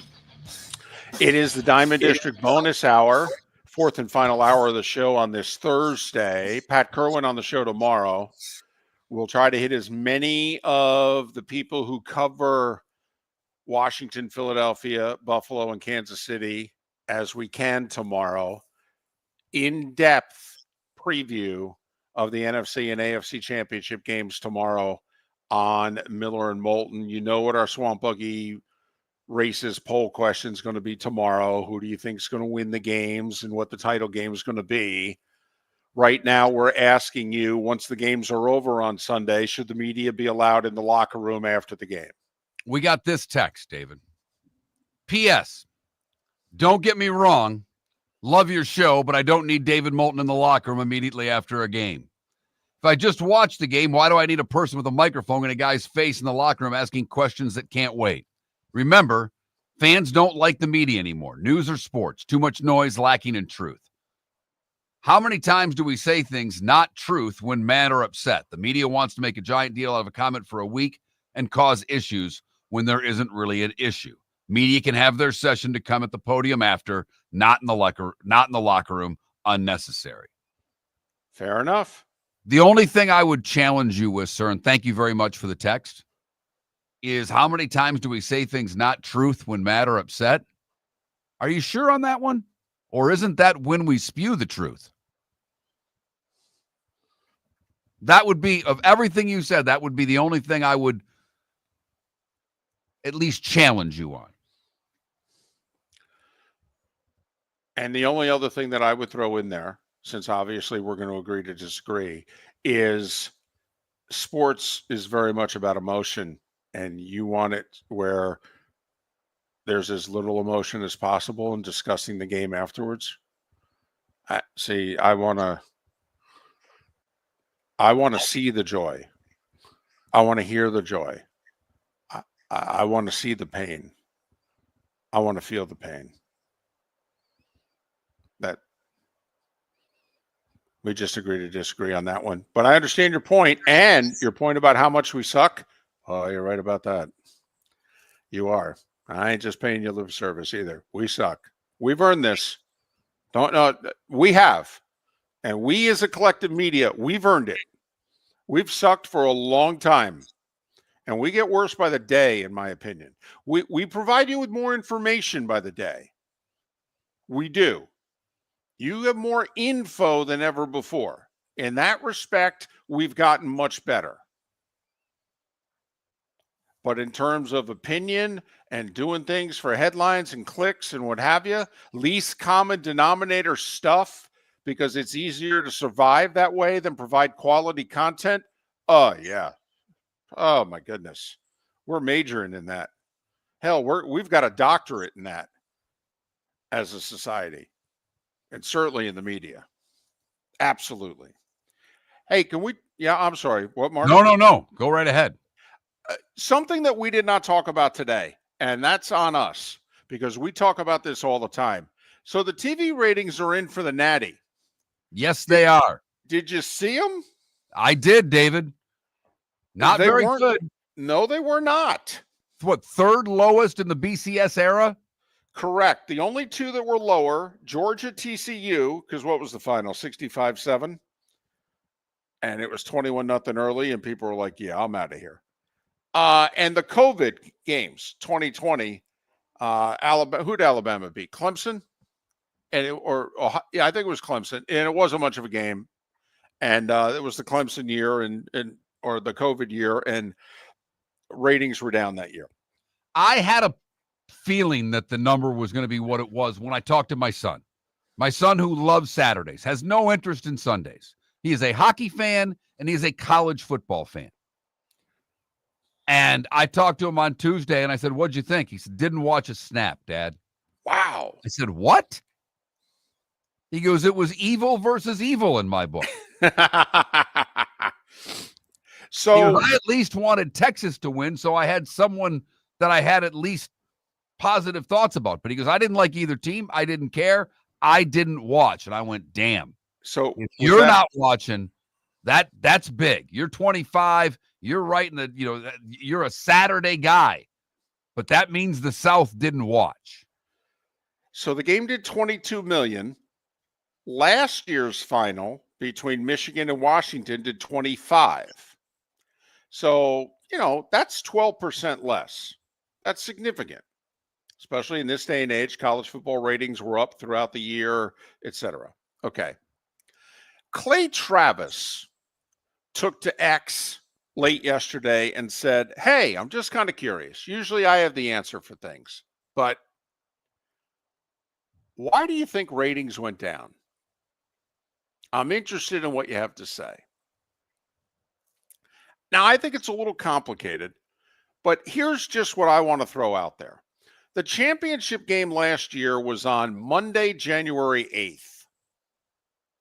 The championship game this year was on Monday, January 20th. Do you think that's significant at all?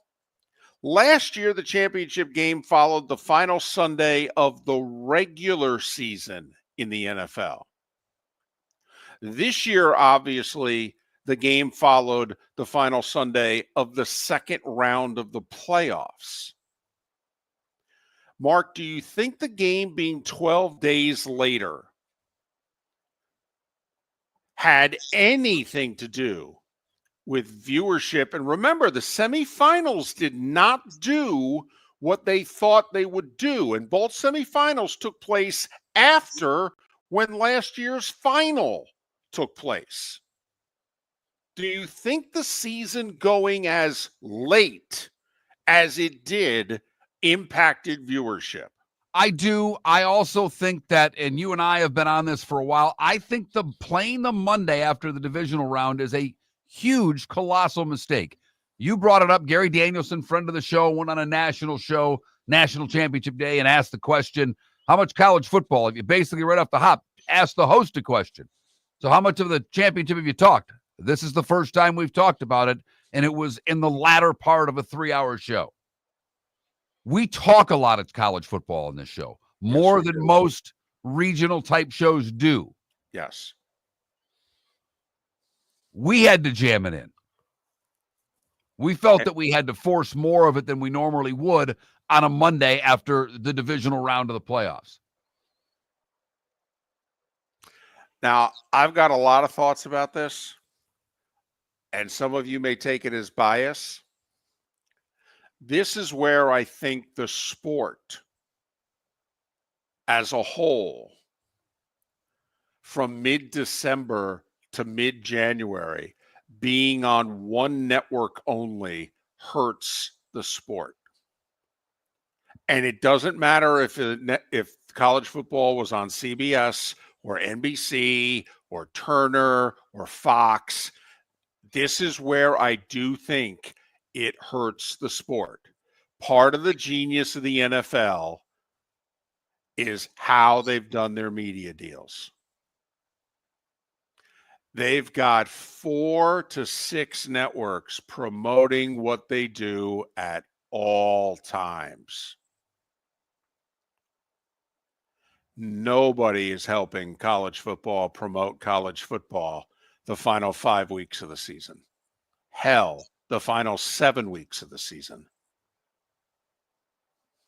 Talked about it. The only game that mentioned it was the game on what network? The ESPN game. The first of the 4 divisional games at halftime did a little natty preview. Obviously, none of the other networks are going to do that. They don't care. Now, you could also say, it was on January 20th. It was Inauguration Day. And obviously, there were a lot of people big fans of who won, and they watched inauguration coverage all day and night. It was also a national holiday, and people had off.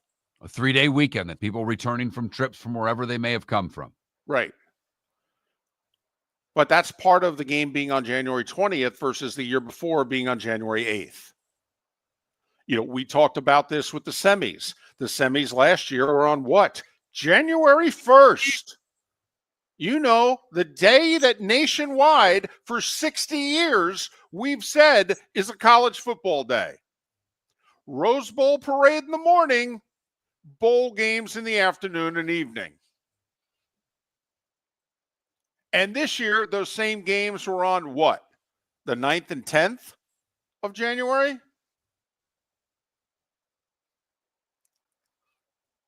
So, but I thought Clay Travis made an interesting point. He said, and once again, sport doesn't have a commissioner.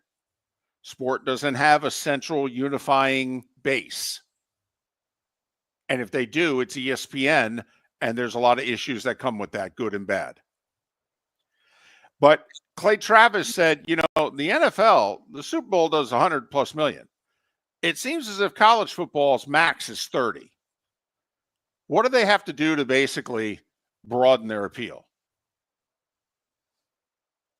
How do they get it to 40? How do they get it to 50? Never mind the NFL stratosphere. I mean, think about it.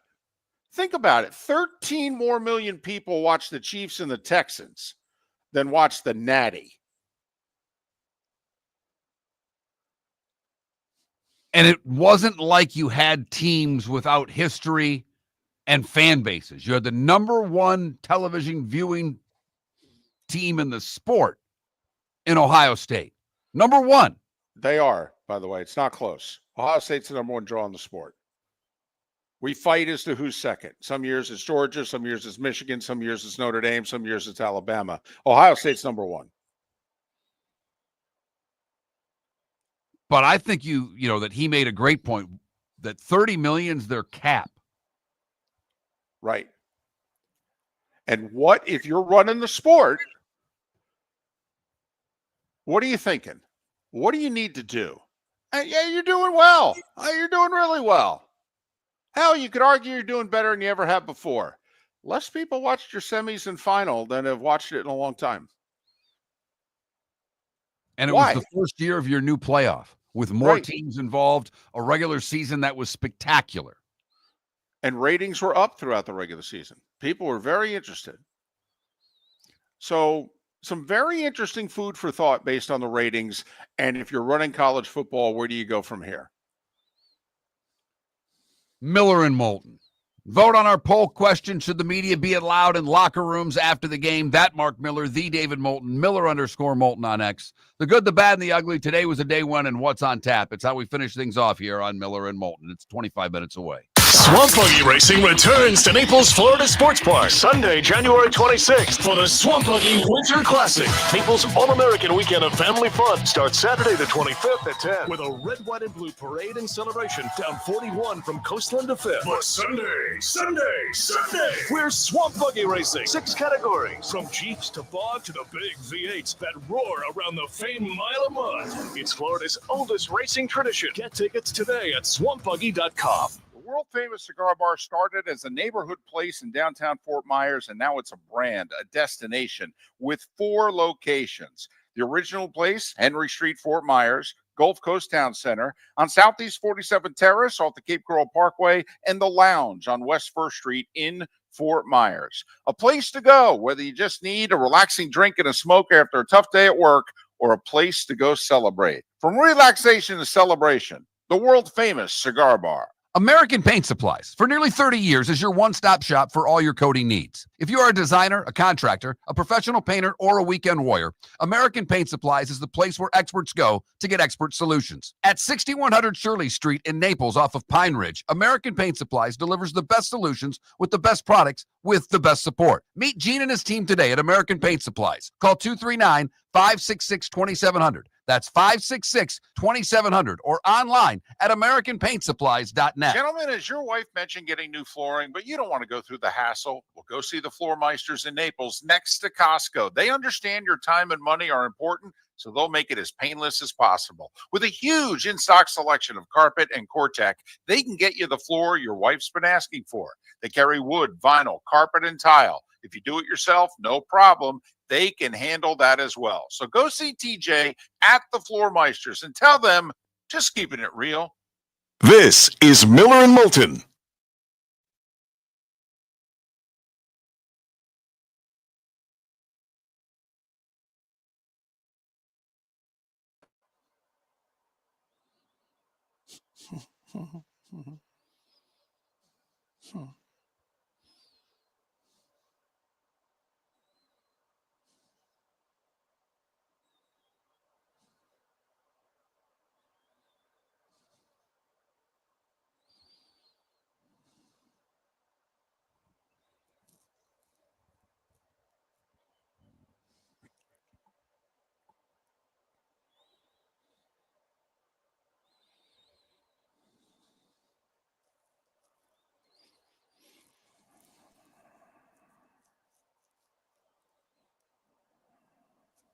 David, someone is asking, I don't really, what games do better, January 1, 2, or January 8, 9th? January 1, 2 did, right? Oh, yeah. Oh, yeah.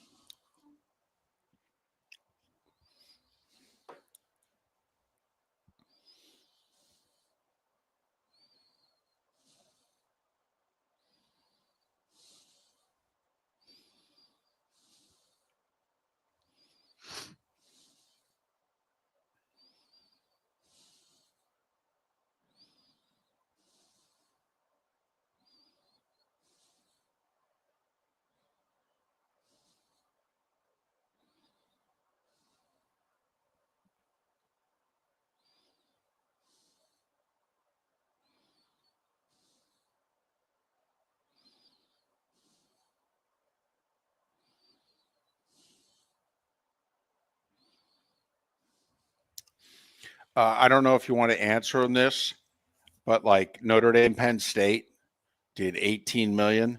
The Rose Bowl did 21. Wow. And the Rose Bowl was a blowout.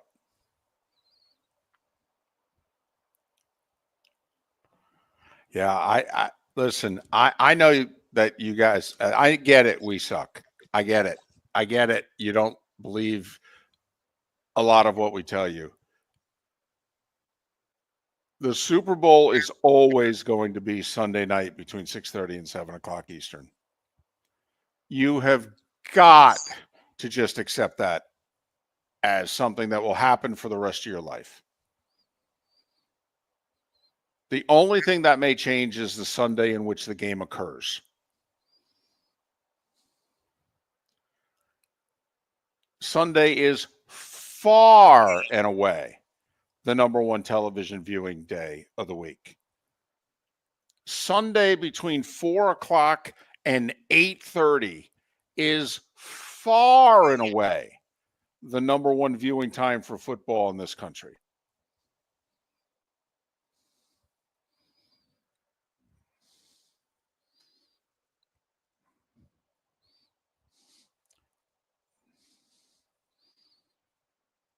Whatever else you're thinking, you're totally wrong. I cannot emphasize that enough. I have literally been in the television industry since I was 19 years old. I'm 59. If you're ever going to believe me about one thing, it's this. And they will never put the national championship on a Friday night. That's the worst night for television. Or Saturday night. Friday or Saturday. Bad nights for TV viewing. Think about it. What do people do on Friday and Saturday nights? They go out. They make plans. They do things. They have a life. They've worked all week.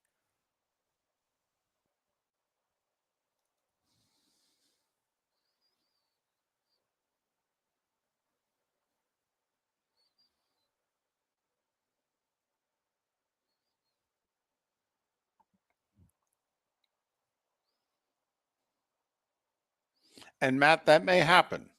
The Super Bowl might be the Sunday of President's Day weekend, especially when we go to 18 games.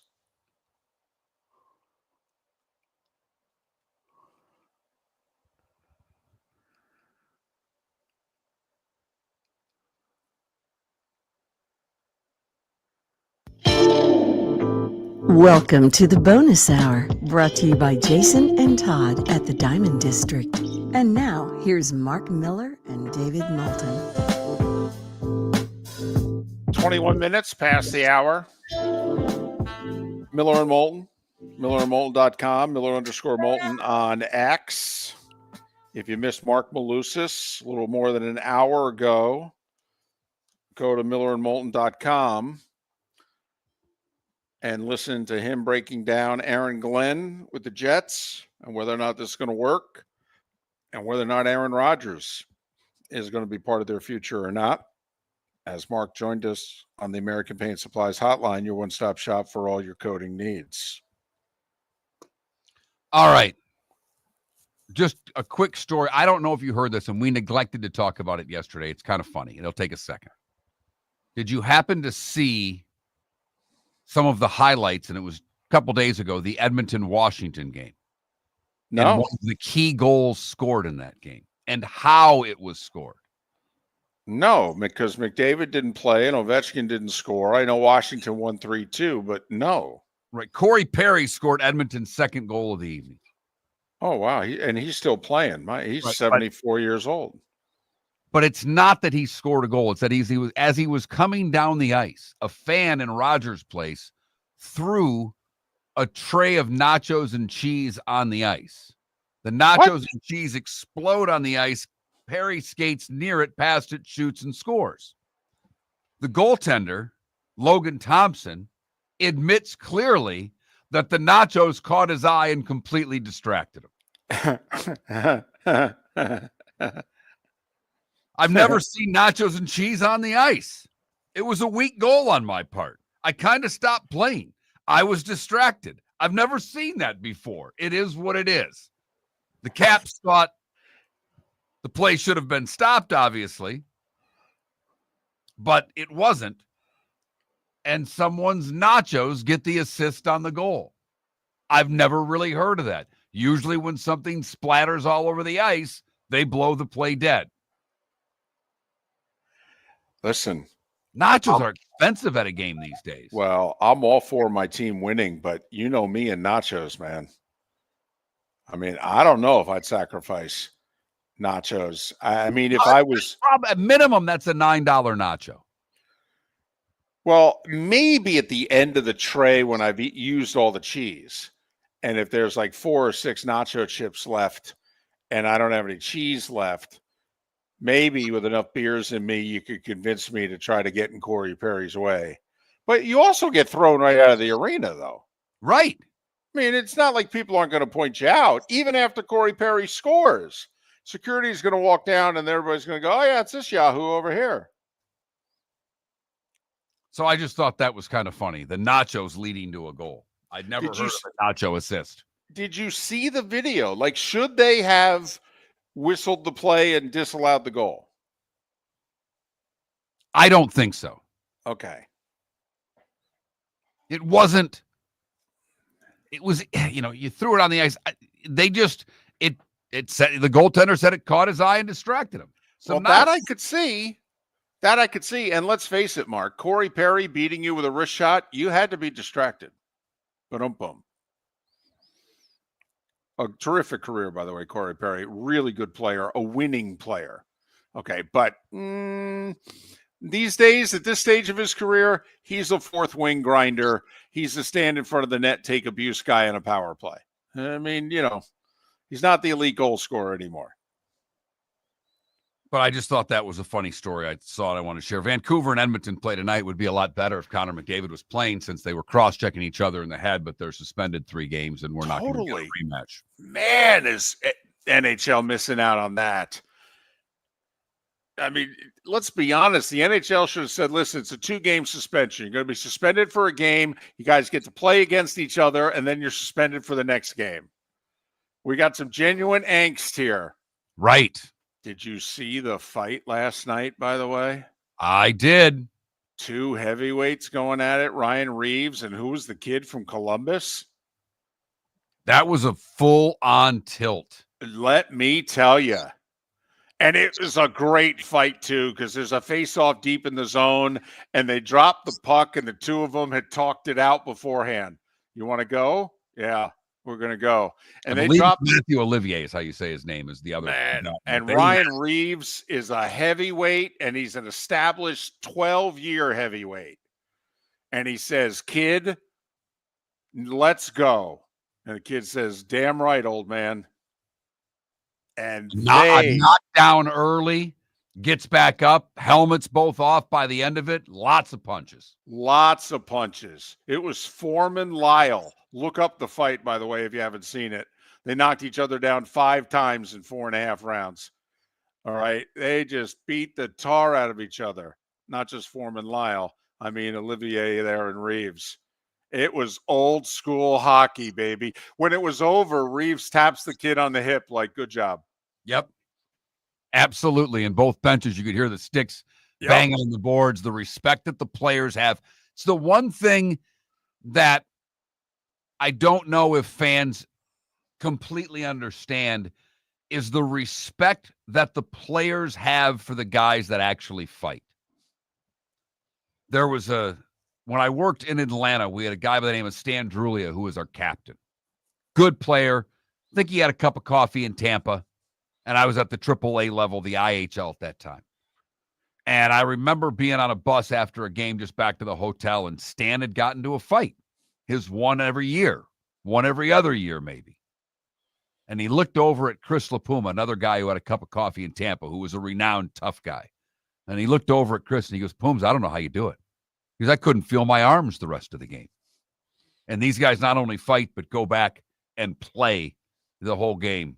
It is the respect they have from their fellow players is through the roof. The finalists are out for Coach of the Year. Who would you vote for? Dan Campbell, Kevin O'Connell, Sean Payton, Dan Quinn, Andy Reid. Regular season only. Dan Campbell, Kevin O'Connell, Sean Payton, Dan Quinn, Andy Reid. Such a great list.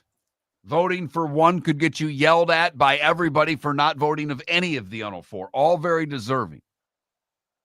And Dan Campbell did a remarkable job. I think I would vote Kevin O'Connell. What he did with Sam Darnold and a team that was not expected to do much to win as many games as they did in the regular season, I think my vote would go for Kevin O'Connell. Yeah. I think I'd go Dan Quinn. Assistant Coach of the Year. I didn't realize they had such a thing. Joe Brady, the offense coordinator in Buffalo. Ben Johnson, the offense coordinator in Detroit. And then 3 defensive coordinators, Mark. Vic Fangio in Philly. Brian Flores in Minnesota. Aaron Glenn in Detroit. I'd vote for Aaron Glenn because with all the injuries, and they finished top 10 defensively and won 15 games, I'd vote for Aaron Glenn. And I'd vote for his counterpart on the offensive side. I'd vote for Ben Johnson. Because it was his offense that helped allow the defense to play the way that they did. Getting the leads that they did. Allowing Glenn to blitz throughout. So I would vote Johnson. Comeback Player of the Year. Because there's a lot of awards. I'll stop with this one. Comeback Player of the Year. Joe Burrow. Sam Darnold. Remember, Burrow missed half the year last year with injury. Darnold just sucked. J.K. Dobbins, running back Chargers. He had missed damn near 3 years with injuries. Patriots cornerback Christian Gonzalez. Bills safety DeMar Hamlin. Aren't we a year late with DeMar Hamlin? Yes. Now, don't get me wrong. He was starting safety this year, played the most of his career. And has played well. Yeah. But to me, DeMar Hamlin is comeback player of the year. That was last year. You know, he was alive. I'd vote Sam Darnold. Yeah, I would too. I mean, he went from sucking to being good. That's a big jump. Good, bad, and ugly. What's on tap today was the day when next. Police department is growing. They are currently looking for police officers and are offering a $10,000 signing bonus to newly hired officers. If you desire a career in law enforcement, or if you are already in law enforcement and thinking about making a move to a better agency, think Cape Coral Police Department. If you're looking for a police department that is committed to excellence, that invests in the highest level of training, state-of-the-art equipment, and some of the highest compensation in all of Southwest Florida, then the Cape Coral Police Department is for you. Visit capecops.com. That's capecops.com. Wine glasses never fall over until you get a brand new rug. Oh no! Ketchup bottles act normal till you're wearing a new shirt. Oh, you kidding me? And rocks slide peacefully on the road till the day you get a brand new windshield. Then they fly up off the road and attack without mercy. That's why new windshields from Glass Doctor come with our windshield protection plan. Unlimited repairs and one replacement for 12 months. Don't just fix it, protect it. Glass Doctor. A neighborly company. Marc Miller for Molly Maid. Why Molly Maid, you ask? Trust. Moulton was a customer for 15 years. Affordability. Didn't I just say Moulton was a customer for 15 years? Worry-free services. Our professional house cleaners are fully insured and a 24-hour warranty. Call Molly Maids today at 239-774-5839. That's 239-774-5839 or online at mollymaid.com/FTMYERS. That's mollymaid.com/FTMYERS. Sleep problem but don't want to wear a CPAP mask? This is Marc Miller for Sleep Treatment Direct. The mask wasn't working for me, and I didn't think I had an alternative. I do. We all do. They have such simple alternatives with greater success than the mask. Visit sleeptreatmentdirect.com. That's sleeptreatmentdirect.com. And if you are like me and your CPAP machine isn't working for you, it's time for a change. Call 239-444-1741. That's 239-444-1741. Sleep Treatment Direct. Sleep safe and sound. This is Miller and Moulton.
Okay.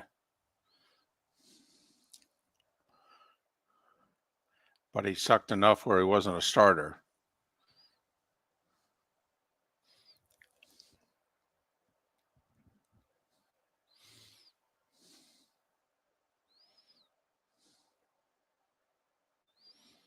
but I got you.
Welcome back to Miller and Moulton. Text the guys what's in your mind at 21,000. That's 21000. And now, here's David Moulton. 22 minutes before the hour. And there is something that took place on this day that I am curious as heck if Marc is going to go there and talk about. So I am very excited about what is to come during Marc's part of the show.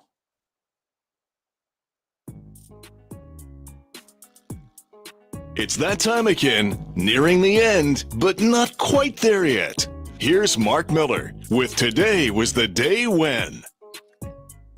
I am really curious of what you got on your mind over there, because I didn't think today was a special day.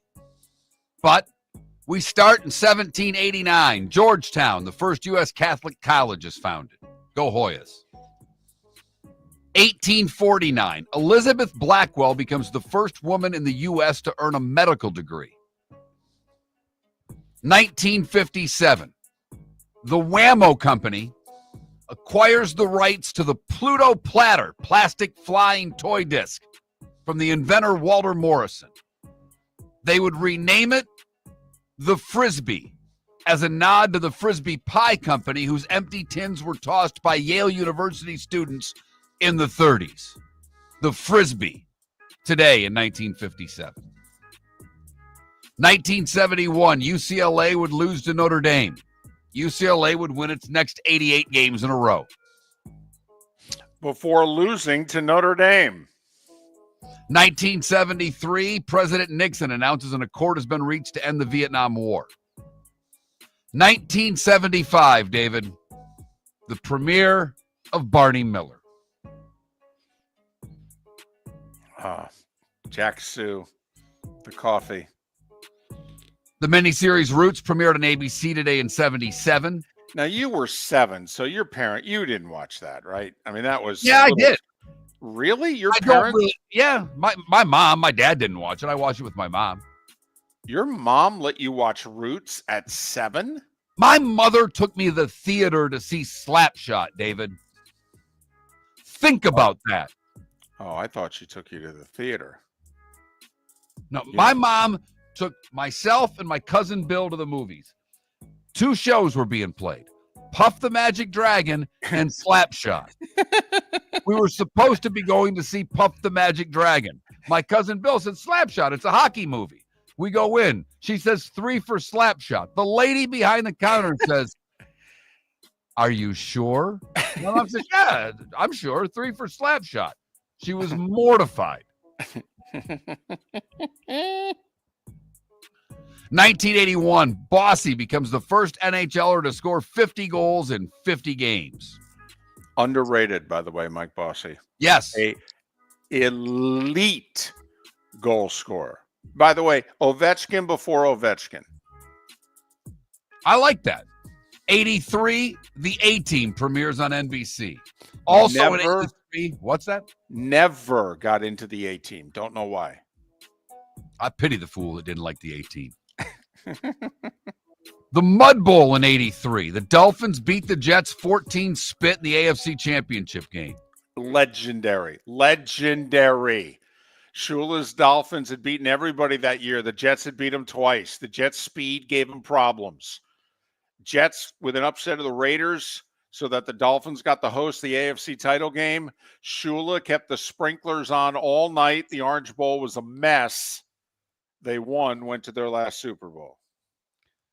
86, the inaugural class of the Rock and Roll Hall of Fame. Chuck Berry, James Brown, Ray Charles, Sam Cooke, Fats Domino, the Everly Brothers, Buddy Holly, Jerry Lee Lewis, Elvis Presley, Little Richard, Robert Johnson, Jimmy Rogers, Sam Phillips. 94, couple of championships. Hold on. Can we stop? So let me tell you. So the first class of the Rock and Roll Hall of Fame did not have the Beatles? No, it did not. How? Yeah. I mean, don't know. Come on, you're sitting around, you're doing this like, listen, this is a first class. This is the history basically of this genre. We have to represent it, the elite of the elite in our first class. You didn't put the Beatles in? Wow. I'm with you. A lot of championship games today. 94, Bills beat Chiefs, Cowboys beat Niners. 2000, Titans beat Jags, Rams beat Bucks.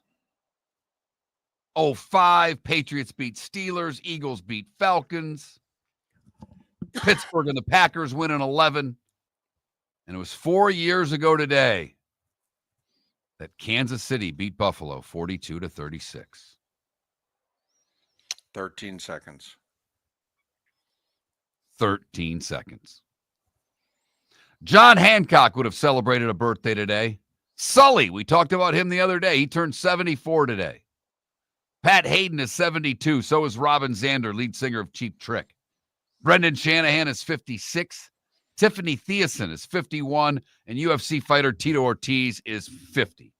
I feel as if I missed your big moment. What did I miss, David? Well, first off, I do think we should just have a moment to honor Tiffany Thiessen at 51. Fair enough. Good by me. But, Mark, I cannot believe of all the championships that you honored there a moment ago, it was on this day in 1984 that Hulk Hogan became the first wrestler to escape the Iron Sheik's camel clutch and win his first WWF title at Madison Square Garden. I cannot believe you overlooked Hulk Hogan's first championship. Escaping the inescapable camel clutch. Can't believe it. I mean, for goodness sakes, the Iron Sheik had just beat Bob Backlund, who hadn't lost since like 58. I have to admit, why did they keep Bob Backlund champion for 6 years? Nobody liked him. He had no personality. What the hell were they doing? Seriously. Backlund kept beating all these popular wrestlers with personality? Well, what were they doing? Made no sense. All-American boy. Who cares? By the way, a wrestler at North Dakota State. Bob Backlund. But Hulk Hogan, Mark! Time to see life a little bit differently. Here's Marc Miller with the good, the bad, and the ugly. What you got, Mark? I stay away from deaths and I stay away from wrestling for the most part. With the today was the day when. Oh, come on, Mark. That's when it was real. It was never real. I know that. I'm just, having some fun here. We go to Norway for the good, where a British woman donned a polar bear costume to run a frigid Norwegian marathon and break a world record with her time of just before 5 hours. The 54-year-old teacher, Gil Punt, took on the Polar Night Marathon in Norway, which you run the marathon at temperatures of about 14 degrees. All right, David Sampson, you're up. There you go. Run that sucker. Yep. For the bad, we come back to Florida, where, well, some people couldn't help trying to get out in the snow after the wintry conditions in the Panhandle. And a pickup driver learned a tough lesson. Doing donuts on a snow-covered Florida road ended up crashing into a creek. Not just driving, doing donuts down the road, and ended up in a creek. The sheriff's office wrote, perhaps don't zoomy on the slickety slick so you don't end up in the ditchity ditch. Wow. I like the creativity. Yeah. Finally, the ugly, we go to LA, where there was a riot at the Costco store all over Pokemon cards. The desired 151 Blooming Waters Premium Collection was up for sale. David, they originally sold for between $120 and $150 for the collection of cards, but Costco was listing them for under $60. And it led to a full-on brawl in the Pokemon card aisle. That's unbelievable. Police were called. No arrests were made. The store was handling the incident internally, according to the outlet.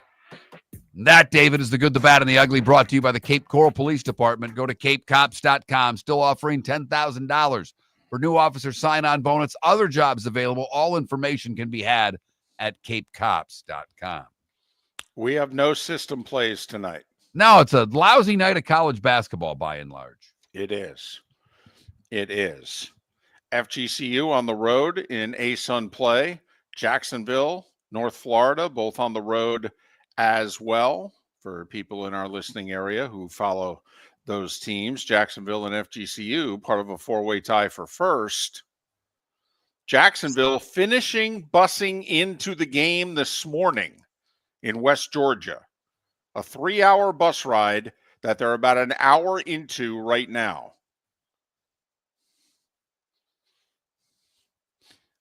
Just first saying. Half, West Georgia. That's what we're saying. Right. Jacksonville's -4 in the first half. All right. I don't know how well they're going to against play. The 3-16 West Georgia Wolves. The Wolves. Okay. Right. The Wolves. NBA 9 games tonight. Orlando's home for Portland. Heat are in Milwaukee, 7:30 TNT. No Jimmy Butler. He's been suspended 2 games because he missed a flight. Hopefully Milwaukee can get back home, considering they've been stuck in New Orleans for 36 hours. Is this still a thing, Celtics-Lakers, 10 o'clock TNT? I mean, is that still interesting, Celtics-Lakers, or has that run its course? No, it still interests me. Okay. So that's the TNT double dip. Heat, Bucks, Celtics, Lakers. Only the 2 college basketball games. I mean, they're both nationally televised. The 2 involving ranked teams. No system play. However, you do have Illinois at home at 9 o'clock on FS1 for Maryland. Memphis at 7 o'clock, home for Wichita State. Illinois an 8.5-point favorite. Memphis a 12.5-point favorite. I think Memphis lost their last game, so They may be wanting to take out their frustrations. NHL tonight, bunch of games. None of them involving the Lightning or the Panthers, however. But there's 11 games on the schedule for tonight. So a little hockey, a little NBA, a little college basketball. Yeah. My Rangers, your Wings, both in action tonight, both home. Reminder that whether you're chasing peak performance, reigniting intimacy, or simply want to feel your best, Game Day Men's Health creates customized game plans to optimize your health. Go to GameDayMen'sHealth.com or call 239-427-3441. That's 239-427-3441 for their Bonita or Naples location. Mention Miller and Moulton for a 10% discount on your service. Find your maximal self with Game Day Men's Health. 10:30 tonight, 4-letter network. Djokovic. I know. It's time difference. It's in Australia. What are you going to do? Ben Shelton plays at 3:30 in the morning on the 4-letter network. So, but 10:30 tonight, Djokovic trying to reach another Australian Open final. He's only won it 10 times. Would be remarkable if he can pull this off, having beat Alcaraz in the last round, and he's got it doesn't get any easier as he tries to get to the final. No, he's got the second seed, Zverev, and likely to face the top seed Sinner if he makes it to the final. Yeah. 37 years old, 38 in May. Tennis. And if they wouldn't have not let him participate in this tournament the COVID year, he may have won more. Right. I think he's the greatest male player of all time. I love Federer. Yep, me too. I think he's better than Federer. It seems that to get the rest of the tennis world to agree with that, it almost seems like he has to win this one, David. He has to have that exclamation point, if you will. Yes. Not even Rafa or Federer could have done this, win a major this late in their legendary careers type moment. And if he does it, he likely will have beaten the top 3 seeds all between the age of 21 and 25 to do it. I mean, you got to be kidding me. I mean, seriously, I might drop after this sucker if I'm him. Miller and Moulton, in depth AFC and NFC championship games with Pat Kerwin tomorrow. Have a great day. Thanks for listening, Miller and Moulton. Whether you're chasing peak performance, reigniting intimacy, or simply want to feel your best, Game Day Men's Health creates customized game plans to optimize your health. Call 239-427-3441 for our Bonita Springs and Naples location to set up your free testosterone test and consultation. Mention Miller Moulton Radio Show for 10% off your service. Find your maximum self with Game Day Men's Health, Bonita Springs and Naples, Florida. Call 239-427-3441 today. Honey, you want to come out? I haven't seen you since Glass Doctor installed our custom shower enclosure. No thanks. Well, you can't keep eating breakfast in the shower, and laminating your magazines is getting expensive. You remember we have guests coming over tonight, right? Oh, I'm sure they'd love to see the shower. It's our neighbors, and I highly doubt they want to be hanging out in our bathroom. The shower's so good, you'll never want to leave. Visit glassdoctor.com today and schedule an appointment online. American Paint Supplies, for nearly 30 years, is your one-stop shop for all your coating needs. If you are a designer, a contractor, a professional painter, or a weekend warrior, American Paint Supplies is the place where experts go to get expert solutions. At 6100 Shirley Street in Naples off of Pine Ridge, American Paint Supplies delivers the best solutions with the best products with the best support. Meet Gene and his team today at American Paint Supplies. Call 239-566-2700. That's 566-2700 or online at AmericanPaintSupplies.net. Visit Jason and Todd at the Diamond District. A new year is here, and with it comes new beginnings and new opportunities. At the Diamond District, Jason and Todd are inspired by the possibilities ahead. Whether you're celebrating a new love, renewing a commitment, or making a milestone, make it magical with a diamond from the Diamond District. Jason and Todd look forward to shaking your hand and welcoming you to our Diamond District family. At the Diamond District. Gentlemen, as your wife mentioned getting new flooring, but you don't want to go through the hassle, well, go see the Floor Meisters in Naples next to Costco. They understand your time and money are important, so they'll make it as painless as possible. With a huge in-stock selection of carpet and Cortec, they can get you the floor your wife's been asking for. They carry wood, vinyl, carpet, and tile. If you do it yourself, no problem. They can handle that as well. So go see TJ at the Floor Meisters and tell them, just keeping it real. Marc Miller for Molly Maid. Why Molly Maid, you ask? Trust. Moulton was a customer for 15 years. Affordability. Didn't I just say Moulton was a customer for 15 years? Worry-free services. Our professional house cleaners are fully insured and a 24-hour warranty. Call Molly Maids today at 239-774-5839. That's 239-774-5839 or online at mollymaid.com/FTMYERS. That's mollymaid.com/FTMYERS. This is Miller and Moulton.